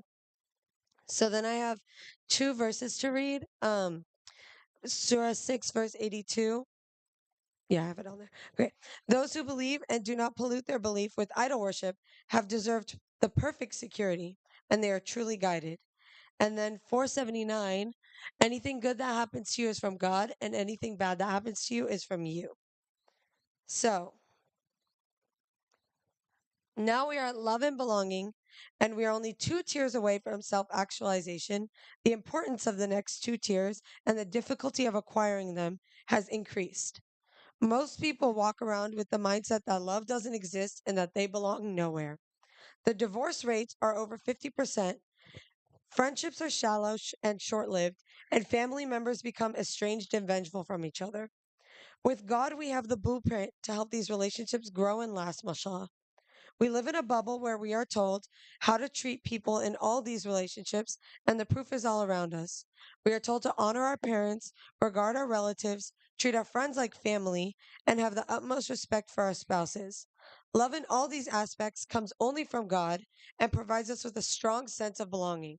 We have such a huge community, mashallah, and I've noticed like at least from when I first started coming, I when I, when I was younger, I went to a mosque that was like a Sunni mosque, and it was huge. Like there was tens of thousands of people, and everybody was very cliquey, and they would only hang out with their group of people, and like they would like segregate by race and like gender and like all these different things, and it created huge divides like amongst a community that is so vast, could have had like a lot of benefit. Like there's even extremes, like people will not allow like their children of different races to marry each other. Like, but we know that we're all one community and that God puts the love in your heart. It's not, you can't force that. You can't say that, oh, you two, like just come from good families that know each other, so you must be in love with each other, or my friends are going to be like forced to be in all these different kinds of situations. It just doesn't work that way. And we know that what unites us is our love for God, and that God puts the love in our hearts to love each other and to keep that fostering. So then, building off of love, we have esteem. Um, yeah. And self worth, which is one of the most sought after and hard to acquire things among the human race. And that is because of our ego. Um, we worry about what people think, and for disbelievers, this can become crippling. It is an obsession that takes over and leads to many negative things, including the extreme of taking your own life. Even though in some smaller degree we may fall victim to this weakness while we work on our egos, we also understand that our perception comes from God. We set the best example and it is shown to others. We become respected in society and viewed as the best of the best. Like how many of us have gone like I know Bushra was saying it a lot at her wedding, like her family members have seen that or said that they've never seen a group of people that are always so happy and cheerful and like always just have a good attitude towards life. And a lot of us have had that experience where we've been told that by other people. um and then I'm going to read verse verse 10 from Surah 35. It says, anyone seeking dignity should know that to God belongs all dignity. To him ascends the good words. He exalts the righteous works. As for those who scheme evil works, they incur severe retribution. The scheming of such people is destined to fail. And then Surah 3, verse 126. God thus informs you in order to give you good news and assure your hearts. Victory comes only from God, the Almighty, Most Wise. A lot of people, their problem is like with the self-esteem is that they're very afraid to fail, and that they think that if they fail, it diminishes their human value, and that like basically like failure means that you suck and that you're just like that, yeah, like that you just have no value. But we know that if so long as we keep God on the forefront of our minds, victory is our outcome. There's no other option. It is like God and victory. And so those are, then we obviously have self-actualization, which I already talked about for us. So I'm going to skip that and talk about what does this mean for us. I talked a whole lot about what life is like in the disbeliever world, but for us, we already know all of these things are provided for us so long as we stay in that self-actualization part. So this means for us that we are able to let go of control. We understand that I spelled that wrong. Okay. We are not in control of any of these needs, and none of them belong to us. We know that God needs nothing from us, and we know that so long as we follow God's laws, we stick with our understanding of our purpose in this life and knowing that we have the blueprint for success, and we continue with that. Um, we ultimately end up with God needs nothing from us and we owe everything to God. And I'll finally stop with Surah 35, verse 15. O people, you are the ones who need God, while God is in no need of anyone, the most praiseworthy. Thank you.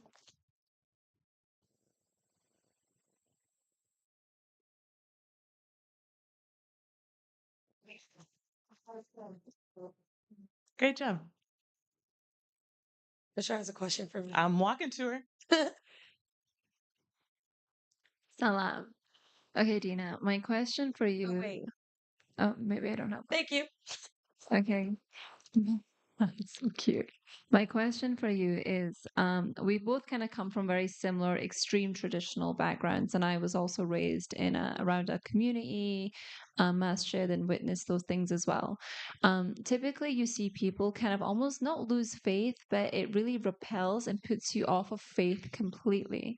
So, what was the trigger point for you that when you came to submission or to hear about the word of God that you were like, wow, you know what? No, maybe this is actually something different. So I I feel like I've said this before, but I went to, for those who don't know, it's called MCA in Santa Clara. It's like 10 minutes from here, but huge community, and from so many different like schools of thought. So I went to Islamic school for like 9, 10 years, and our classes went like we had like Quran class in the morning, and then Arabic grammar class, and then Islamic studies class. And in that Islamic studies class, it was like more the teacher chooses the curriculum, and I heard so many different points of view from so many different schools of thought that like were just pitted against one another. And I just like for so many years was like this something about this just doesn't sit right to me. If we're all like here for the same purpose and we all like want to achieve the same thing, why are we all like having 60 different like routes that don't even meet at the same point? And then when I met all the submitters, I saw like the unity in the belief and the fact that like everyone here comes from like so many different walks of life, and they're not involving their culture in their belief or like those kinds of things, like that like kept it like in my mind. Yeah, does that make sense? I answer your question? Okay. All right, give it up for Dina.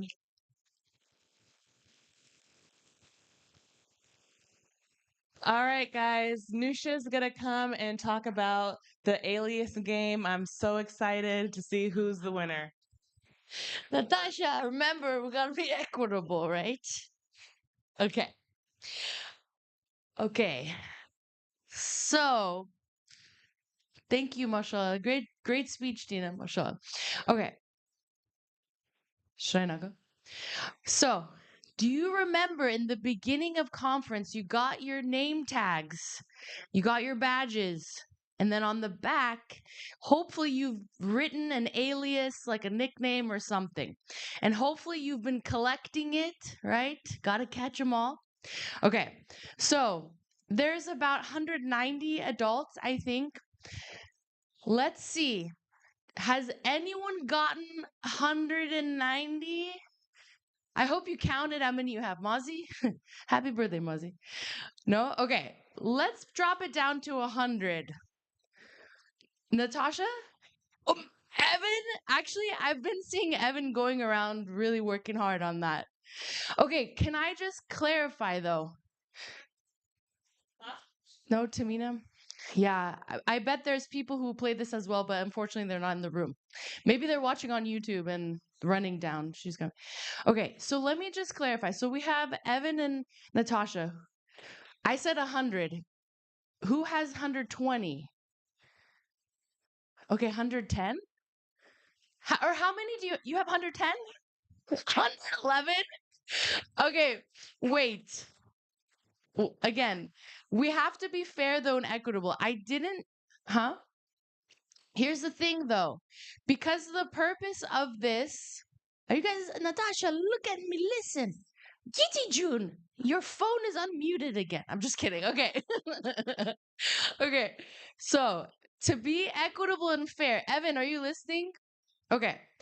The purpose of this was to go around and talk to people you normally do, meet them, and get their names. So if you texted people and asked them, what is your alias? Can you please fess up to this? Natasha? I cheated through Jayla. What does that mean? But I also talked to a lot of people. Jayla was out there texting people and giving me the answers. Also, Muhammad was also going out there. And also Shazia, sorry to throw you under the bus. She was texting me people's names. It was a group effort to say that I would win. Evan, let me have it, please. Bro, you had your life, bro. Please. Let me enjoy mine. I'm 37 years young. 2020. 2020. I have a lot to say. What do you have to say for yourself? Hello, everyone. So, Natasha, sorry, No, my fault. My fault. Natasha and Nusha, they're both up here. It was confusing.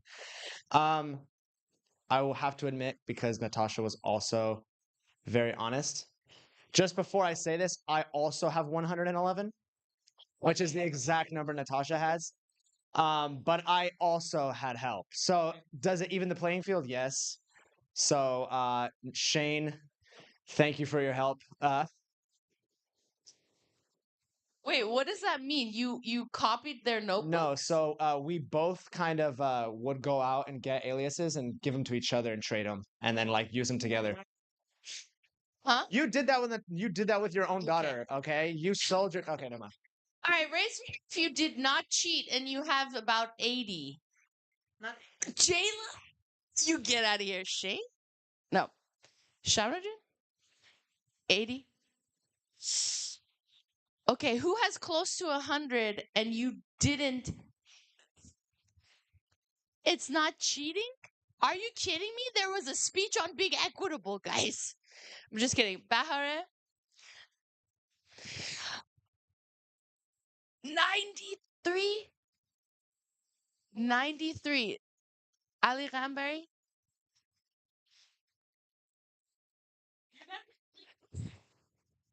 Okay.